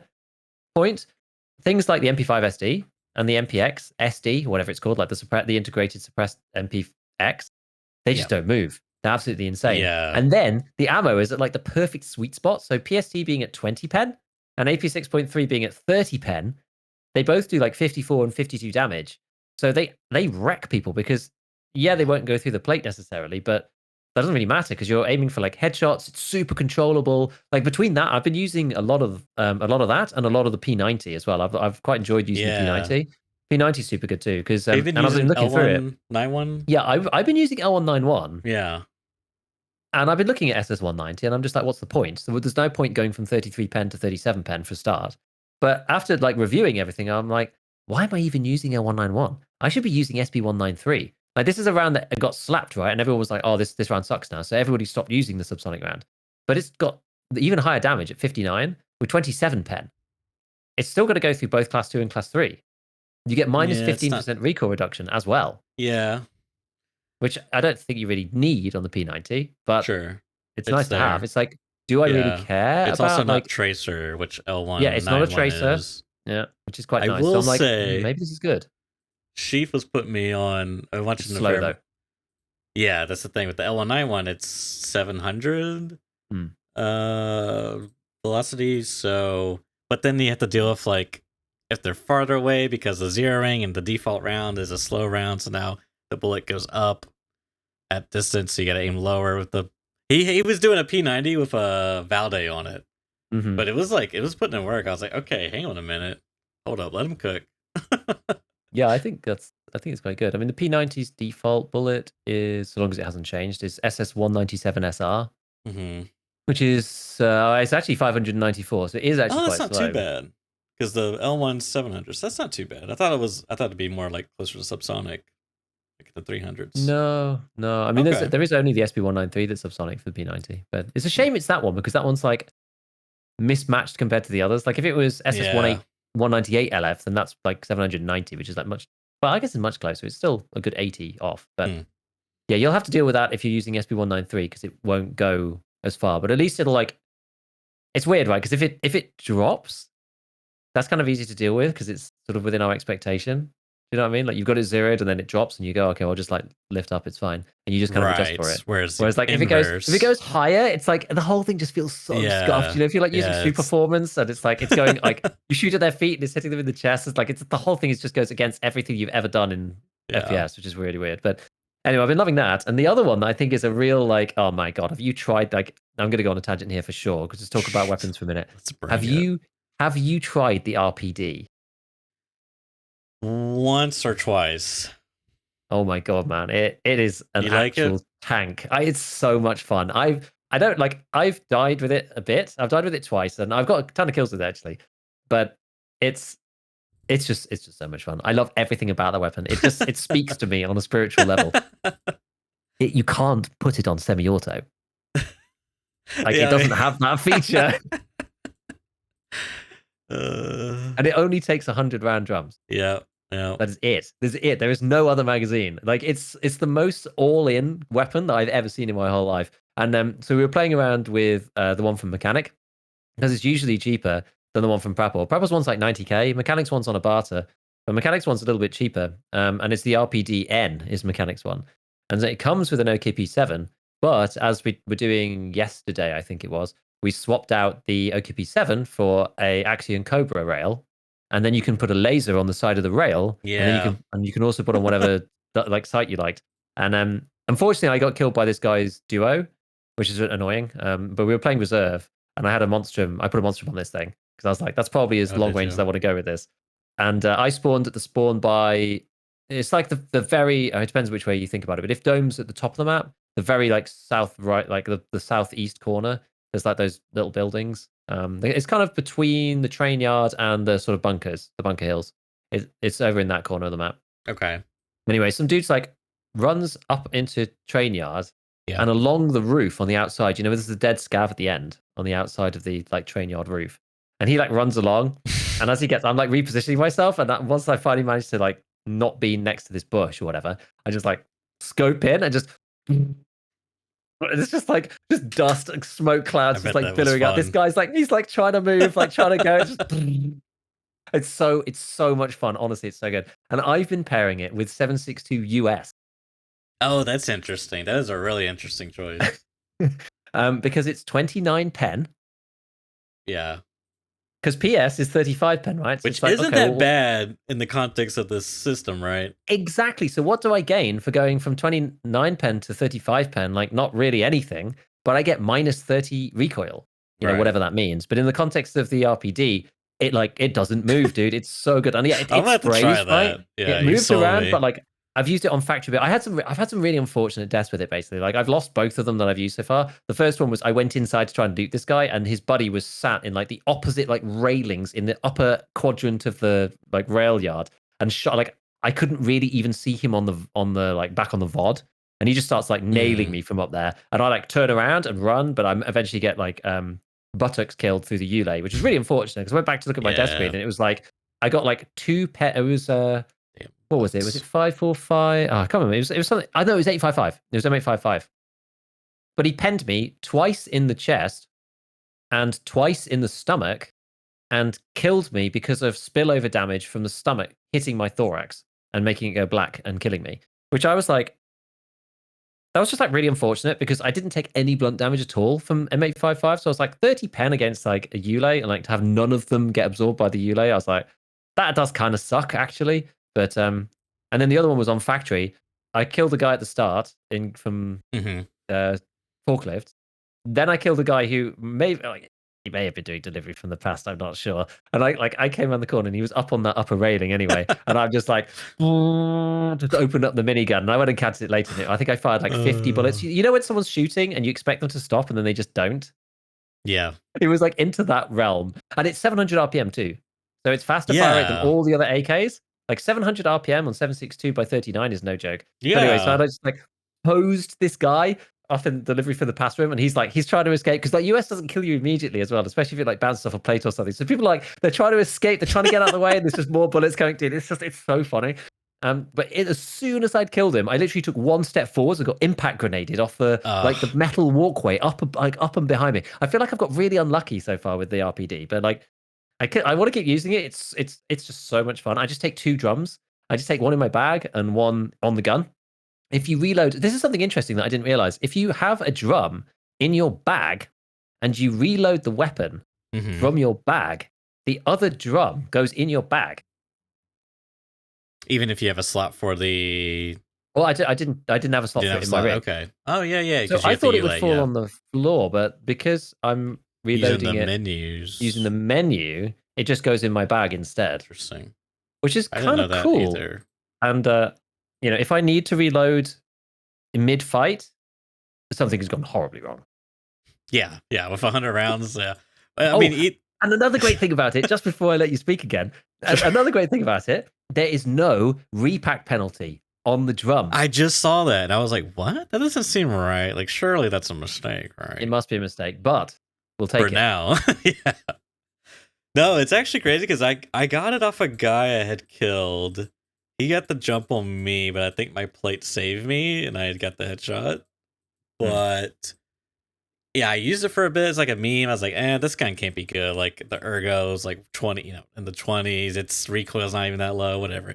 But I missed the fact that it's 700 RPM, and something that Leviticus YouTuber Tarkov Tuber pointed out was its accuracy is insane, like 1.31 MOA. For the long barrel, at least, that's like you can legit snipe with this thing, dude. Yeah, I didn't. And then good. You brought up the packing. I didn't realize the packing's that good. Like, I think this is kind of it might be a little bit of a sleeper. I don't know Yeah, I'm not sure. It might be something. It's at least something to try for sure. It's I'm gonna need to it's try it so much again. fun as a solo because you Yeah, never have to reload. Like the biggest disadvantage you have as solo is having to reload the bloody gun. that's true. You know, it's such a pain. Like I've already died to it. I nearly died to it twice. So I died to it definitely one time outside of resort. I killed the first guy. Even with a 41 round drum MPX, like the bullets just go. You know, whereas with this thing, never have to reload is not a problem. You know, it's just so good, so good. I'm gonna try to get. Yeah, I'm glad you brought up weapons because I have been playing with the weapons, which you kind of talked about already. But yeah, P90 I think is definitely a good one. I feel like the SA58 is good, but the catch Mm. is you need to do a few things to get that to work. So I think you need mechanic 3. I don't I might have to look it up.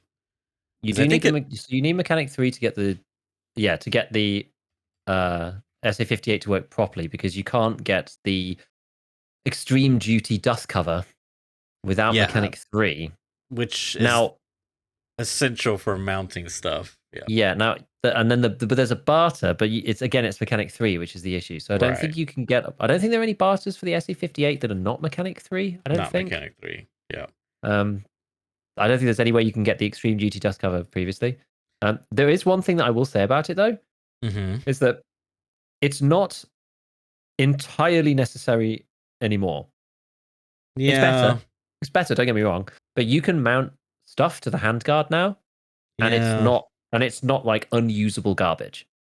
I mean, it still has the issues with movement and mobility, like Yeah, a leaning and little bit. movement. But when you shoot it, you can still see, which is nice. Yeah, but I dislike front sight so much. It just doesn't feel good for me personally. But Mm. if you can tolerate it, yeah, Yeah. you can make it work. The So other I've not thing, been using it yet, but oh yeah, because you're not mechanic 3. well, I am just now. But I haven't used it up until Oh, now okay, okay, because of that okay. reason. I don't really like Yeah, handguard mounted optics, but yeah. I'm trying to think if I think I might have bought one because that's the other thing you could do. You could just buy it off the flea. It's got to be a dash, right? Um, if someone's selling a short one, which no one's selling a short one currently. I mean, maybe if you buy a beat up one, I don't even know if Rogue spawn a fit. I think maybe a Rogue will spawn a fit. Anyways, I don't know. It's kind of a weird because like the actual base gun is from Peacekeeper 2, I think, or is it 3? I don't know. But it's actually really expensive. Like this comes out to like 130,000 rubles. This $950 Mm. one if you buy it like brand spanking new from Peacekeeper. And then of course you have to mod it from there. But like the good thing about the barter once you get the mechanic 3, this little shorty one, it comes like it has the best. This is like the best handguard you can get, but it comes with these rails, and I don't know why this is the case, but these rails specifically, the Voltor ones, they only go on the SA58 handguards because there's two different Voltors. I don't know what distinguishes them. Like I don't really Oh. understand because legit, I just link searched it and it only goes on these handguards. But Mm. there's another. I don't know. It's probably some gun thing that I'm clueless on. Whatever.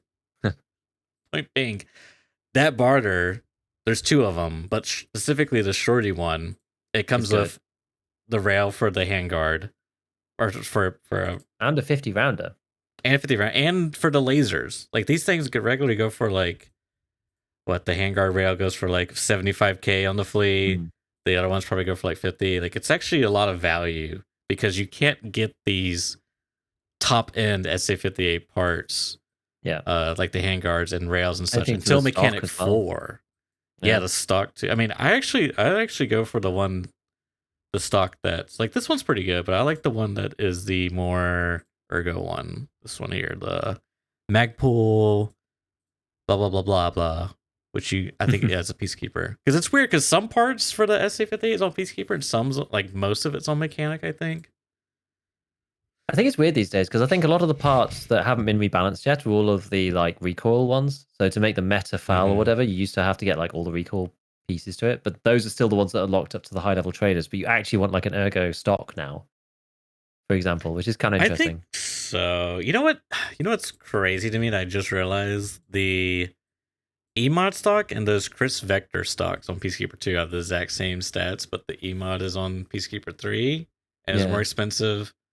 I think yeah, weighs more too. It's like they yeah. added those new stocks just to make the previous one irrelevant. Like I don't know, because it came out today because my buddy asked me about it. He was like, "Why is no one selling this stock on the flea market?" He's just gonna see if it's worth anything, but Hmm. I don't know. Anyways, yeah, I definitely think Ergo is like I've been running the shorty foul a few times. I haven't run a lot because I'm in that mind state where it's like, is M80 actually worth doing it? Where I could just run an MP5. I've been running a lot of SMGs. SMG Bolty has been a common theme for me. Yeah. No, it's certainly interesting. I don't know if you're going like full auto, then just use BCB FMJ. Like it's fine, right? It's fine. If you just want to full auto Yeah, people, just I turbo full auto people out of 50 rounder, like I think so. not gonna Yeah, matter. Yeah. that feels like that's the case. But So there's something else really random about weapons that might okay, explain something that a lot of people have asked a question about that I've had explained to me for the first time by a viewer, and I can't remember who it was, sadly. But somebody noted in chat the other day that I think we were talking about the skiers like ADARs at level 1. Like oh one's like yeah, 45k and one's 90k. oh But then when yeah, you get to skier 3, there's two MCXs as well. I've seen something Mechanic else. Yeah, Mechanic has an M4 for yeah, 72k at Mechanic 2. that's the one. Yeah, Yeah. Now, why is this the case? And I've actually raised this to BSG okay, because all the lowers are missing, and these two that's a things good point. are very, very coincidental. Where a Oh lower my used to gosh, be you're so right. an actual full, and yeah, and it wasn't me. It was somebody who told me, and I was like, as soon as they said it, I was like, dude, you are totally right, Yeah, because those two things just mesh one to one. I'm like, where did all the lowers go, and why are there all these duplicated weapons everywhere? And it's like everywhere there used to be a lower, there's now a brand new gun there for you're some reason. absolutely right. Holy And so heck! yeah, and I like it was Poggy Woggy pointed that out. Somebody said in chat. Thank you Shout for out the remembering Poggy Woggy. because I'm just terrible at remembering names anyway, IRL. But yeah, all the lowers are gone. So you can't buy any lowers for anything. So you can't repair anything at the moment, which is quite annoying. But they've all been replaced by like actual weapons. But that's the thing. And I've messaged, the community managers and said, somebody pointed this out to me. Does this matter? So some people in chat are saying, what does this mean? I'm Yeah, confused. Okay, so on Mechanic 2, the classic thing, like way back in the day that you used to do was to make the M4 DAR, right? So Mechanic 2 used to sell a 1x1 square of an M4, which was just the M4 lower, which is like you remove all attachments, you take off the barrel, you take the upper off, you take the stock off, you take pistol grip off, everything. And you end up with like a 1x1 square of the M4, which is like, that little block. It's like the mag this thing well and like the here. trigger part. Yeah, there you go. So Church has put it up on the screen. So it's literally like the lowest level M4 that you can get. Most weapons don't get that far because they don't have as many parts. But it's like the little red square if you take off everything, and that's like the fundamental top of the tree for the M4. Everything else fits into that in the way that Tarkov functions, right? Like in real life, you'd be able to do things in whichever way you like. But the way that Tarkov is done, there's a base for every weapon, which is like the lower. Now, Mechanic 2 used to sell that at Mechanic 2, but now Mm-hmm. he's got a 72k M4. Skier used to sell a base ADAR, but now he has another ADAR that costs 90k. So something has gone wrong this wipe, Yeah, and we've noticed these separately, right? Oh, I've at least noticed it. I've gone like, oh, look at all these duplicated guns, right. and then separately, I've also gone, oh, where did all the lowers go? Um, and until Poggy Woggy pointed it out on my stream, um, I hadn't really put the two and two together. And then but as soon as you see it, it's blatantly obvious what's Yeah, happened. yeah. And that explains it, right? It explains both of these things together, which is Makes amazing. so So, much sense. so I've asked PSG and said, like, is this a bug, guys? Like, I Surely. think it's a bug. Like, this surely is a bug. Um, which is pretty interesting. So yeah, I thought like that was like a light bulb moment for me. So I'm sure it is for a lot of other people too, which is quite intriguing. So Yeah. yeah, maybe we'll get Hope, our lowers back. Who knows? yeah, hopefully they do that. I did find a cool little trick, quote unquote, but you could do the MP5 bar on Peacekeeper 1. Because I Hmm. was using MP5 SD and it kind of gets worn down a bit, especially when you be Oh yeah. shooting all them dramatics and whatnot. But you could do the bar. It's like relatively cheap. It's like two of the knives and one of the like the fancier knives It's like 11K or something. Well, Mm, probably more like 15K. And then you sell all the parts back and just swap the lowers around. yeah. It's just Yeah, it's the kind of neat. MP5 is almost weird like that because the MP5 SD looks like a different gun, but they're Yes. actually the same. Like they're in the same tree Right. in the way that Tarkov functions. It's just like everything is different. It's got a different upper. It's got different. It's like it just looks quite different. But yeah, it is. It is technically the same weapon. Unlike the uh the tan scar and the black scar, for example, which are like Yes. not the same gun. They've got all replaceable parts. Like the parts are all compatible, but they're technically not the same weapon, which is why they've got two flea market listings. Which is the reason why you can't see the MP5 SD as a flea market listing on its own because it's part of the MP5 tree. It's just weird. It's just kind of weird how that stuff ends up coming through. And I guess it's just because the both lowers have the same paint job, whereas on the tan scar versus the God, what is that monstrosity? Sorry, I'm being Yeah. goofy. So anyway, that's that's some interesting weaponry stuff. But yeah, I've been using all sorts of different things. I still think the org is amazing. Yeah, I I've think used the a recoil on little the org is bit. so good. I Like if use you it want to use more. 5.56, it's really good. I've kind of like moved away from 5.56 though a little bit because like if I can buy AP 6.3 Mm-hmm. with 30 pen, why would I like buy M855? Yeah, I And why know, would I right? craft SOST? Right. So it's fine if you're at level 20 and you want something like so the at level 20 to 30, the choice is between PST or SOST from the craft, right? Because you're at Mhm. workbench 2. So that's like kind of more sensible. But once you get to Peacekeeper 3, you could buy M855. So Yeah. it's like the value goes down. Plus you could buy AP 6.3. And it's like, well, I could just use an MPX Yeah.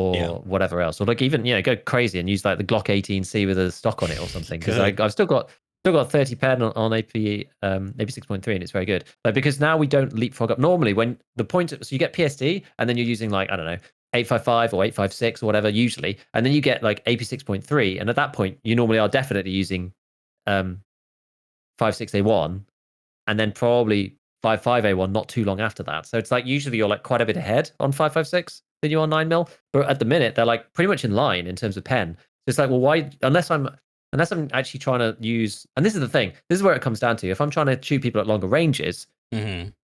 I'll probably use the 556 weapon, Yes, exactly. probably. But if I'm just doing CQB, then, and I'm just putting a red dot on it anyway, then I'm probably just better off just picking the 9mm gun. The Exactly. whole game is sort of making sense though, It don't you is. agree? Like It's it makes a actually lot more sense making now. sense. Yeah. Yeah. Yeah. Because before it was like I could just use an MP5 that shoots these bullets with the same recoil as this M4 that shoots these bullets. It wasn't like the same. It was like a little bit less, but now it's like actually a distinguishable Yeah. difference. Yeah, exactly. But so I'm just looking at the chart now, right? But AP 6.3 is like 392 meters per second. So Mm-hmm. like it's Mm-hmm. incredibly slow. Yeah. Whereas if I'm using uh, M855 or SOST, it's like 922 or Yeah. 902 meters per second. Yeah. There's an insane difference, if you're fighting at range. Not that you probably want to fight at like big ranges, but if we're talking like LCAN ranges, Yeah. you probably want 5.56. If you For sure. just doing red dot, you might want an SMG instead with 9mm in it, because you get high rate of fire and you get lower recoil, but with the same damage and pen performance at close range at least. And then a bit further out, then you want to start moving up the power of the calibers up towards 7.6239 or maybe BCP FMJ. It's like I don't know. It's kind of it's intriguing. Yeah, I need to try the MCX. I haven't tried that. Um, someone Yeah, I mentioned haven't tried the M6 either. someone unrelated mentioned the 9mm Vector. I've been Mm. meaning to try that, but I just keep forgetting. Be curious to I've see what also been that's meaning to like. try it. I think it's going to be insanely good. I haven't. This is crazy. Is I haven't seen not one person with the Vector, not a single No, one. but you can get 1x2 50 rounders for that and just turbo people with AP 6.3 and PSD. I think it's going to be super good. But for what it does, close range again, it's like the step up from the MPX and the MP5, and probably even from like the MP9. I guess it is definitely for the MP9 because it's got a faster fire rate and is lower recoil. Yeah, I mean, well, the 9mm is 950, which yeah, it is faster than MP9. I think. Yeah. Is it? The only Wait, thing that beat, yeah, because MP9 I think is 900. I think one's 900, the other one's 1100. Yeah, the 45 one is 1100. Or no, the MP9N or the The MP9. MP9. Oh, sorry, the MP9N is 1100. What am I That, thinking about? Oh, I'm thinking about the Vector. I'm thinking about the 45 Vector. but Yeah, there the is MP9. one MP9 that is 900. Or maybe it's Yeah, 800. It's the shooting. MP9N is 1100, so that is the Okay, fastest outside of the Glock. But then the regular MP9 is 900, and then the Vector sits in the middle at 950. right. You could get the MP9N, but the MP9N can't take 50 round drum magazines, which is kind of Right. the point. At 1100 RPM, I'm uncomfortable shooting with 30. Well, Or can you get yeah, 35s? yeah. I can't remember. Maybe a 40 or something. I never really used the MP9, to be honest. What could you Well, get? Yeah, it is literally 30 at most. Like 1100 but RPM on that is just like, you can't it's gone. put a drum mag in the 45 because the 45 is Not in the 1100. 45, but in the 9mm Vector, you can. But the 9mm Vector is 950. Yes, and I think that's the sweet spot. Oh, okay, I gotcha. I see. Yeah, I might try it. I might try 33, like the big sticks, just because ergo. But we'll see. It might cost. I'm just going to go unsuppressed. I'm just going to go unsuppressed Vector. Oh, really? Dang, dude. Yeah. That's so bold. I've hardly suppressed any. Actually, no, I've been suppressing 5.56, and my 9mm have been suppressed on. I wonder if they I changed guess I've been suppressed quite a suppressors lot. because I feel like I hear suppressed shots way more than I used to. I don't know. But I don't know. Yeah, I'm not really Didn't sure. know if you had a similar experience, but it sounds like perhaps not. Like, maybe? Maybe I'm just out of I don't touch. really know. And it's been a while since I've played as much as I have recently. Yeah. I'm not actually sure. I've got nothing that tells me that that is the case. Mm-hmm. I could probably go back Okay. and retrofit something to it that makes me think like, oh, maybe, but I really am not sure. Yeah. Other than that, I mean, like, I think it's unfortunate. My buddy also brought this up, who also hasn't played a lot in previous wipes, that like the AKS-74U is still like I don't see any other reason to use the other AKs unless you I agree. really, really care about like 400-meter shots. Yeah. Then you want the I longer agree. barrel. At which point, Otherwise, you shouldn't be using the AK or 5.5 anyway. Exactly. I think that's a bit unfortunate. But it is really good. So there's that too. Yeah, other than that, oh, did you try the S12? I did. How was it? I tried it once. I tried it with PS12. Yeah. I had a 20 round magazine. I fired 20 shots. I hit 7. I did Okay. not kill the guy. Mhm. And I got told by chat that, only hitting 7 was the reason why. That was the reason why I died. What's the pin on that? 30? Or Not is very it much. more like it's got to be in between 20 and 30? Yeah, AKS 74U. AKS PS12 is 74. 28 Whatever. pen. 28? Yeah. Yeah. I mean, what probably happened is all 7 hit him in the plate. Probably. Did you tapped Yeah. it? I'm assuming. Is it got a kick to it? It's got to, right? It does. Yeah, it does have a kick to it. I mean, where is the? Let me have a look on the fleet. Let me see what actual. I'm still figuring out like what. I'm not sure if anybody cares, to be honest. But with the actual recall, what it means these days. People Yeah, I just don't kind of know. know. Yes, it's 106, so it's high. Like it is high, and it does kick. But I think 7 out of 20 isn't bad, to be honest. Like that's in a regular Yeah, fight no, with that a big seems beefy gun. I think that's like pretty much okay. But yeah, it was a duo. I think it was at least 2. I don't know whether there was a third one. The first guy killed me because I didn't even kill him. I ran out of bullets, and then I turned around to run back into the room that I'd come out of. But yeah, I don't know. Yeah, so you're basically banking off you hitting a weak spot essentially, and the yeah, shooting at kind him. of. I was like, if I hit like the thorax anywhere other than the plate, they're gonna instantly Right. die. Because it's what 100 and something damage. Yeah, dude, it's 115. Yeah, that hurts. It's a lot. So through and with 28 pen through class 2, it should just instantly kill you. Yeah. But no, I did just arms, stomach, plate, whatever, miss. It just yeah. It was bad. I did a lot of damage, but I couldn't tell exactly how much because I think I'd already killed a scav or something. Mm. But anyways, it just made me sad, and then I didn't use it again. Fair enough. Because you can't buy the mags. Like at that point, I don't think I Yeah. was pack all three. You can't even buy the tens. You have to buy the tens off the flea as well. So I was just Yeah. like, oh, because I was like, oh, you have to buy the 20s off the Oh, flea. That's crazy. And then I was like, oh, damn, I can't buy the you tens can't either. even Like buy I the literally cannot buy tens. magazines for this gun. Ouch. Yeah. So I was like, okay, well, let's just shelve that for another time. I've got Yeah. like some PS12B in my stash, Same. but yeah, again, I don't think low RPM is the way to go. Yeah. Because that's kind of the problem with the SA. Like the SA 750, SA 58, I think, which is Was like, it? Or was it I 700? think Yeah. we'll double It's check. quite high. Like 700 is like acceptable in my opinion. Yeah, I mean it's I would say it's kind of middle Especially of the given the pack. damage it does. Oh, it's 700, excuse me. Okay, so it's actually I would say it's okay. It's not great. It's like Yeah. AK. The Well, Ash is 650, but the recoil is like insane. yeah. Whereas, like, I mean, to put it in context, right? The SA58 has got 93, so that's got less than the Ash 12. Yeah. But you have a huge mag. Right.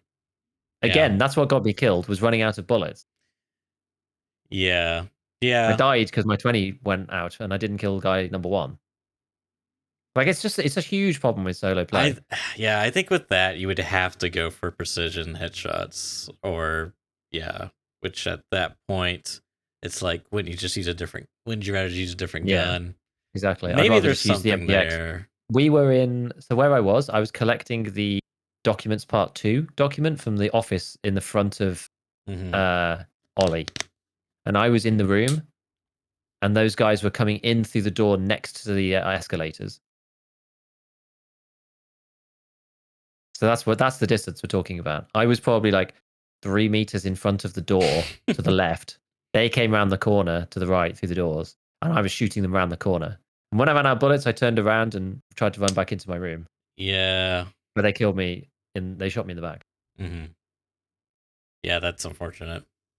Yeah, because you really do got to play around that mag size, right? Yeah. I was just like, I don't know. I was just too far away from the door. I should have been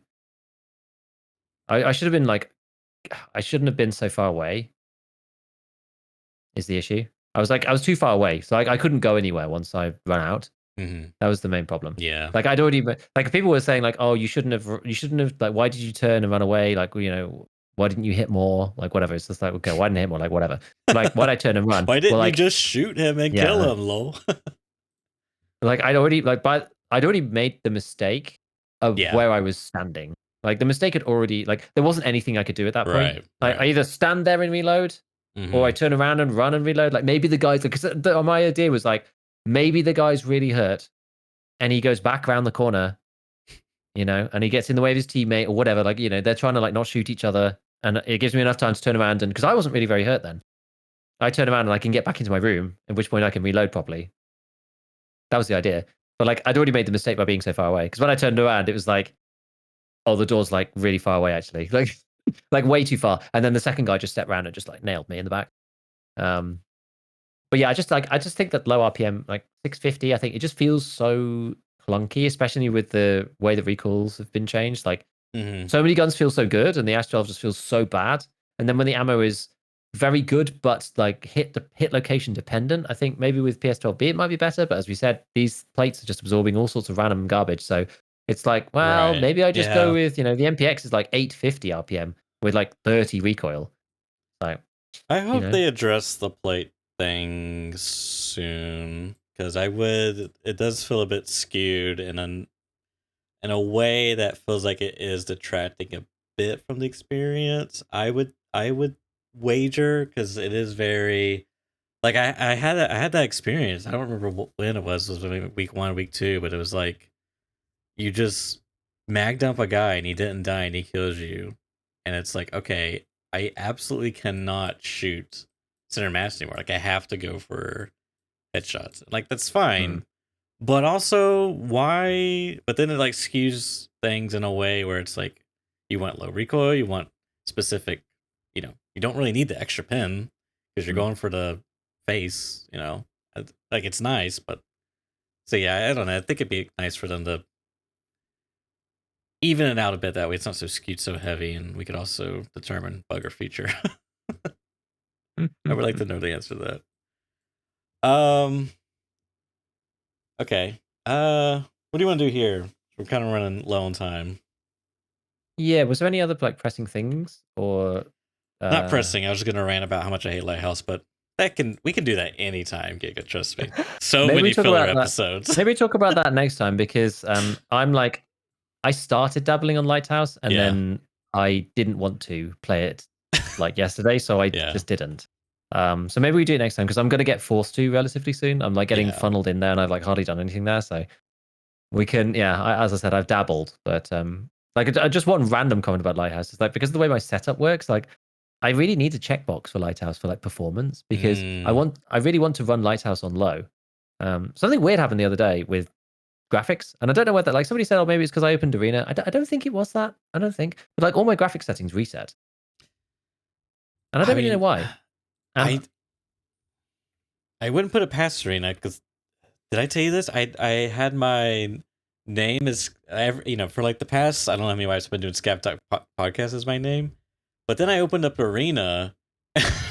I made my name Bear Bussy, and then in regular Tarkov, I launched it back up. My name is now Bear Bussy. I was oh like, yeah, that okay, does happen. Yeah, that's weird. yeah, that does happen. I Yeah, was no, it's strange. So unaware. like, somehow all my settings got reset in like base Tarkov, but I don't think my settings in Arena were my settings in EFT for some reason. But so Oh, that is even something weirder. happened, it got messed up. But the Yeah. reason why I noticed was because I was trying to do this like irritating barbed wire like vitality training. And I was like, man, my game is like lagging like crazy. I was like, have I forgotten that I'm like encoding something in the background? I'm like retranscoding a video or like is something happening? And I was like looking through all of my stuff. I was just like, what could be the problem? I was like, let's go and actually have a look in like the task manager. And I was just like, oh crap, like I literally my RAM is full. Completely full. All 8 gig in the 3070, all 32 gig on Windows. I was like, oh crap. Okay, why is this? And I went in my settings and I had textures on high. And I was like, well, that's Would why I don't do put it. textures on high. Yeah. Don't have enough RAM for this. I literally do not have enough RAM. 40 gig is not enough to run the basic, like bare minimum of programs that I run and Tarkov on top running on high on Shoreline. I was like, maybe because the Shoreline rework, there's like more, they've like added textures and stuff. I don't know. Like the FPS on that map still seems okay, but I I was just actually felt like, a bit of a damn dip boy. for me. Oh, really? I Yeah. haven't really like I cap mine to 100 anyway, and I don't really look at the FPS, so I'm just like, it feels basically the same. But I think I've had some moments actually where it's been lower, but either which way, I had to like switch it all back, which is strange. But yeah, Lighthouse is just it's just bad. Like I just get weird glitches if I put it on medium. Like it fills my RAM and it sucks, and then like every now and then, like I just can't. I don't understand why this happens, but like every sort of like fifth raid or something, when I leave the raid, it just kicks the Twitch streamer. It's like it That's 100%s weird. my GPU for like over 4 seconds and the encoding errors and blocks it and stops it. I have to restart the stream and everyone in chat's going like, earth. And it usually happens when I get killed. And then people are just like, lol, rage quit, lol. Yeah, rage quit on the game or whatever. But yeah, so Lighthouse is kind of annoying. So like I'm sort of incentivized to Play it play Lighthouse like offline. all in one go is Oh, more what I okay. meant. Like I either because I want to put my textures on low, but I don't want to play the other maps on low. So Yeah, I'll I play see. I Lighthouse on see. low and then like not change it again. Although I do suspect that if you change your textures in game, I suspect that you don't need to restart, is my guess. Because if you look in the preset editor, the textures do change there without restarting the game, weirdly. So I haven't actually tried it with a live raid, Okay. but I'm suspicious that you might not actually need to restart the game, even though it says. That'd be interesting to. I Yeah. don't know. Maybe I'll try it and tell you. Did you have any But yeah. other pressing stuff? Because I did have one thing I do want to rant about that is not Lighthouse, but you reminded Nope. me of it. Go for it. Okay. The shoreline spawns. I hate Shoreline now. They killed one of the handful of maps that I enjoy. They killed it. Actually, it was crazy because I actually loved the new Shoreline rework, which I know we've probably talked about plenty of times, but it's great. But the spawns are so bad. Like even on the east side, which would be like Road to Customs, it's so clustered. And like what we've done to like start like it was all honestly the east side was always kind of bad on that side, but it feels like it's gotten worse. And what we've done now is like because there's like you spawn like down the road like there's at the extract road customs, there's a spawn there, and then like down the road and like kind of near the river, there's like a spawn there too. And we've literally like walked up behind a team and shot them. It's just like, what is this? So like anytime we spawn like west side, or sorry, yeah, east side road customs, we just do like a 180 loop back around on the outskirts of the map and go like take the longest route possible, because it's like, dude, no one wants to get shot in the back or vice. And then the other thing we've been doing is like, if we spawn ahead, we just run up ahead and then sit and turn around and wait for them to come up behind us and shoot them. It's like, it's so dumb, dude. Honestly, I hate the spawn so much. And then you go on the opposite side of the map, the west side. There's that spawn, which I didn't even know. I don't think I've gotten yet. Was this the village one? You can spawn like in the swamps, like in the dead center, and there's a spawn up by Path to Lighthouse, which I've gotten like a ton of times. And then there's also a spawn like on the other side of Path to Lighthouse. So if you're the guy in the village, you're like got two guys, or sorry, in swamp, you got two teams spawning next to you. And we've had, I kid you not, we spawned in at Path to Lighthouse, like closer towards like Sniper Rock, right? It's just like up against the wall. And within like 30 seconds, we were getting shot at. We fought a team. I think they were like memeing. I don't know. Maybe like one had like a 10 KD. Like I don't know. Maybe they were. It was weird, but they all had Astral revolvers of like sniper rifles, or not sniper rifles, scopes mounted to them, and they were like S12 with an SV98 on top. Dude, they were like sniping us. Yeah. And I don't know. I'm assuming now that I looked at spawns, I'm assuming they spawned down below in the swamp and just ran up to us. But it was weird because it was like we were in the trees and like they were still shooting. Like it was really weird. But I hate the spawns now. It's just I've just killed it for me. A link. Okay. So Tarkov.dev has been progressively improving all their functionality. Actually, it's now becoming like my one-stop source for literally everything. Oh yeah. And they've got some maps, and they've got maps with layers as well. So if you change it to satellite, because I just hate that one. If you go on the left hand side, the top left, there's a like layers icon. Oh, okay, yeah, this looks better. Yeah, so you can see. So when I looked at this, I was like, oh, they're just like still working on this. They haven't like fixed it yet, because all the spawns in the north are gone. I think that's just the truth. And some people are saying in chat like you can't spawn north anymore, and I think it's so that you can't hit the new like cattle thing and then just dip out the vehicle extract or out of the red rebel extract. I would honestly rather have it like that. Well, yeah, because this is the problem, right? Like look at the concentration now. It's insane. Is this? It's insane now. So like, yeah, people have been really rammed in, and they're like, it's crazy. Like, I would hope to God that if someone spawns in any one of these three by Road to Customs, it's like that it nulls out these other ones. But like, I think so.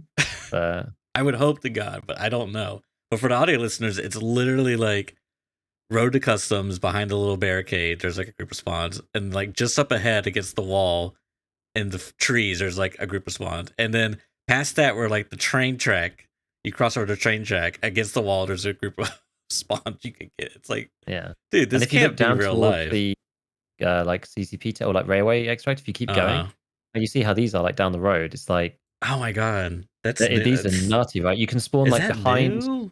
I think so, because you can spawn behind like the sort of construction-y. Yeah, whatever that one's been there. Yeah, but then you can spawn. I think because you probably can't get the one on the road, but then the next one, I mean, they're still freaking close. Yeah, I think these two have been here. If I'm not I feel like this area is similar, but I'm not positive, because that has been an issue where like you spawn. It actually happened in earlier raid. Like I was like telling teammates like, watch out, there's a guy, and sure enough, there's a guy with a shotgun rushing us, so we had to kill him. But it does change the way that Shoreline plays quite significantly once you realize that the spawns are so concentrated. Yeah. Because it just changes it quite a lot, right? It's like the play, as it says, is like 10 to 13 players on the map. If they're all solos and duos or whatever, you've basically got to put like 5 groups one side and 5 the other side. Yeah, like how? There's just not enough room. Look at this. So there's like 4 quadrants, right? There's the path to lighthouse, there's the road to customs, there's a CCP temporary / blue fence construction area, and then there's like the village area / tunnel. That's it. And you have 13 players max to the 13. Apparently, yeah. And I've heard firefights off the spawn going off down here. Actually, I've actually spawned here, I think.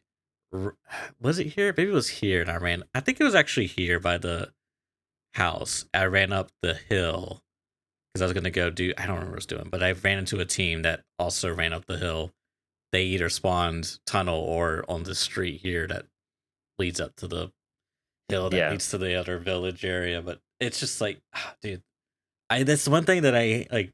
The number one thing that kills Tarkov for me, outside of like Scavs one tapping me, is it spawns. Yeah, spawns because you spend like annoying. 30 minutes trying to queue up, get your buddies in, you know, everyone's ready, and then the raid's over for someone in 2 minutes. It sucks. And it goes against the whole point of the game, right? It's like perfect information. Like, you know exactly where people can be right at the start, and that information gets more fuzzy as time goes on. But like, why do we all have perfect info right at the beginning? Like, it's just, but there's not really any way around it other than there's not having people closer to the loot or having like, you know, more cyclic raids. There's just no way about it. I'd honestly be fine putting people closer to like spawn someone in Pier, man. I don't know. Put Santar on like a 7-minute cooldown or something. Like, there's got to be screw it. Spawn someone in admin. I don't care, man. Just like, I hate it so much. Yeah, I don't know. I just think if they put people back at north again, then it'd probably help a lot. And chat was also making a good point here, saying that this has been amplified and made so much worse because there's no leaves on any of the trees. Yeah, that's definitely true. So you can see people. Yeah, you could see people where you wouldn't be able to previously because they'd be like obfuscated by foliage. Whereas now you could just like see for miles. The visibility is crazy. Everyone's silhouetted against white. So it's much easier to spot people off the spawn, especially if the ground is flatter in certain areas. I mean, there's something to that, I think. Yeah, absolutely. That's a fair point for sure. Yeah. Yep. All right. That's the weekly rant. Next week, perhaps. Well, I'll try to play some Lighthouse. I don't really feel like I want to, but I'll try to play some Lighthouse, and yeah, we'll get it done. The only one about Lighthouse that I've played I've just played some scuffed raids on Lighthouse. Honestly, it's just they're so bad. I killed like a team of 2 Timmies who were just like ran at me for some reason. I don't really understand. They were like, "Oh, we were just trying to like complete whatever." They came in the chat after us. They're like, "We're just trying to like plant our stuff." I was like, "Why did you just like sprint at me like hordes of like?" It was just weird. It felt like hordes of like naked people just running at me. It was really weird. And then wandered around for the rest of the raid, and then got magnum buckshotted by some gremlin underneath the pool table in the upper chalet. He was literally there until like 15 minutes left in the raid. They're clearly trying to complete Punisher Part like 4 or something, I imagine. But I was like, oh my God. Literally, I wandered up the stairs, walked around, and they were like the far end, and they just like one-tapped my legs. Because I had like dehydration, I think. So I just got one shot by Magnum Buck under the table. I must have had like 300 and... I'm still wondering now how I died to it, actually. Because I was healing myself like periodically, not like constantly, but dehydration doesn't hurt you that much. Yeah. But like with the 70% pass through on the legs, like even if he hit like he hit me with like 8 pellets, I think. So I did take the full like 400. But even still, if a leg has got, what's the leg, like 65? No, yeah, 65. Yes. So that leaves like 335 damage to be distributed at 0.7. So like that's only 300 damage. I wasn't at 300 out of 440. I'm still not entirely sure how I died. Or he shot me like 2 times and I just didn't see it my end. But like I die, like I go from full HP to instantly keeling over because I went frame by frame. And I'm still not sure exactly how I died to him. Because like Magnum Buckshot shouldn't one-shot you in the leg anymore. It's like, it shouldn't be possible. Shouldn't one-shot you anyway, but even slightly damaged. Like you have to be lower than like 2/3 health for it to one-tap you in theory. But yeah, it could just be desync. I didn't even see, by the time the second shot landed, like I didn't even see the first shot and then I just died. But yeah, I don't know. I don't know. Weird times. So yeah, Lighthouse has been very nice. You know, I actually have the clip here. I still have the clip here. I'm going to go to my desk screen again because I did look at this before, and I was like very confused. Left leg calf. And then where's the actual bit? I'm just trying to find it. The damage. Oh, it's before that. Oh no, it's after. 2 secs. Where are we? Here we go. Yeah, because I had a bit of dehydration, but then it was like, it is interesting. Yeah, so like my thorax took 7 Magnum buckshot collaterals from left leg. Wow. My head took 8 Magnum buckshot collaterals from left leg. Okay, that doesn't make sense. I wonder if maybe I hadn't healed my head completely. And that 8th one was the one that remember, did it? because the damage goes and distributes proportionally across Yes. the body. So if my head was at Oh, 25 out of 35, I you see. can die instantaneously. Because if my head is at 66% HP, Right. Magnum can kill me in one shot. Because it goes proportional, and then eventually my head hits. Because that's probably what happened, and that's probably why my thorax took 7. Because it went into the leg and went pellet 1, damage the leg, pellet 2, black the leg and distribute damage number 1, something along those lines. Yeah, or maybe there must have been some spillover from the first one. I don't know, but anyway, and then it goes spillover, spillover, spillover, spillover, and then the final spillover goes to the head, which killed me because it was too low. Never makes it to the thorax because that calculation hasn't happened yet. So that's why I ended up with 7 on the chest and 8 on the head. So it must have been a head, like blackout, like proportional damage, like weird thing. Painful, irritating. Always heal your head, because that's the issue with dehydration and stuff, is that your head takes disproportionate damage because it's a fixed amount of damage. Right. And so by the time that your head is 0, your thorax is on 50. Because you take 1 on every part. Yeah. Unlike normal damage that distributes per health pool. Yeah, which doesn't seem like sound right, but it is what it is. It is what it is. Oh, apparently this is going to be a nice way to end it. Apparently, Chaos and Coffee just went and did some testing results from changing graphics. You definitely don't need to restart Tarkov, they say. There you go. So there you go. If you want to change graphic settings, just do it. Just do it. You heard it here first. Just do it!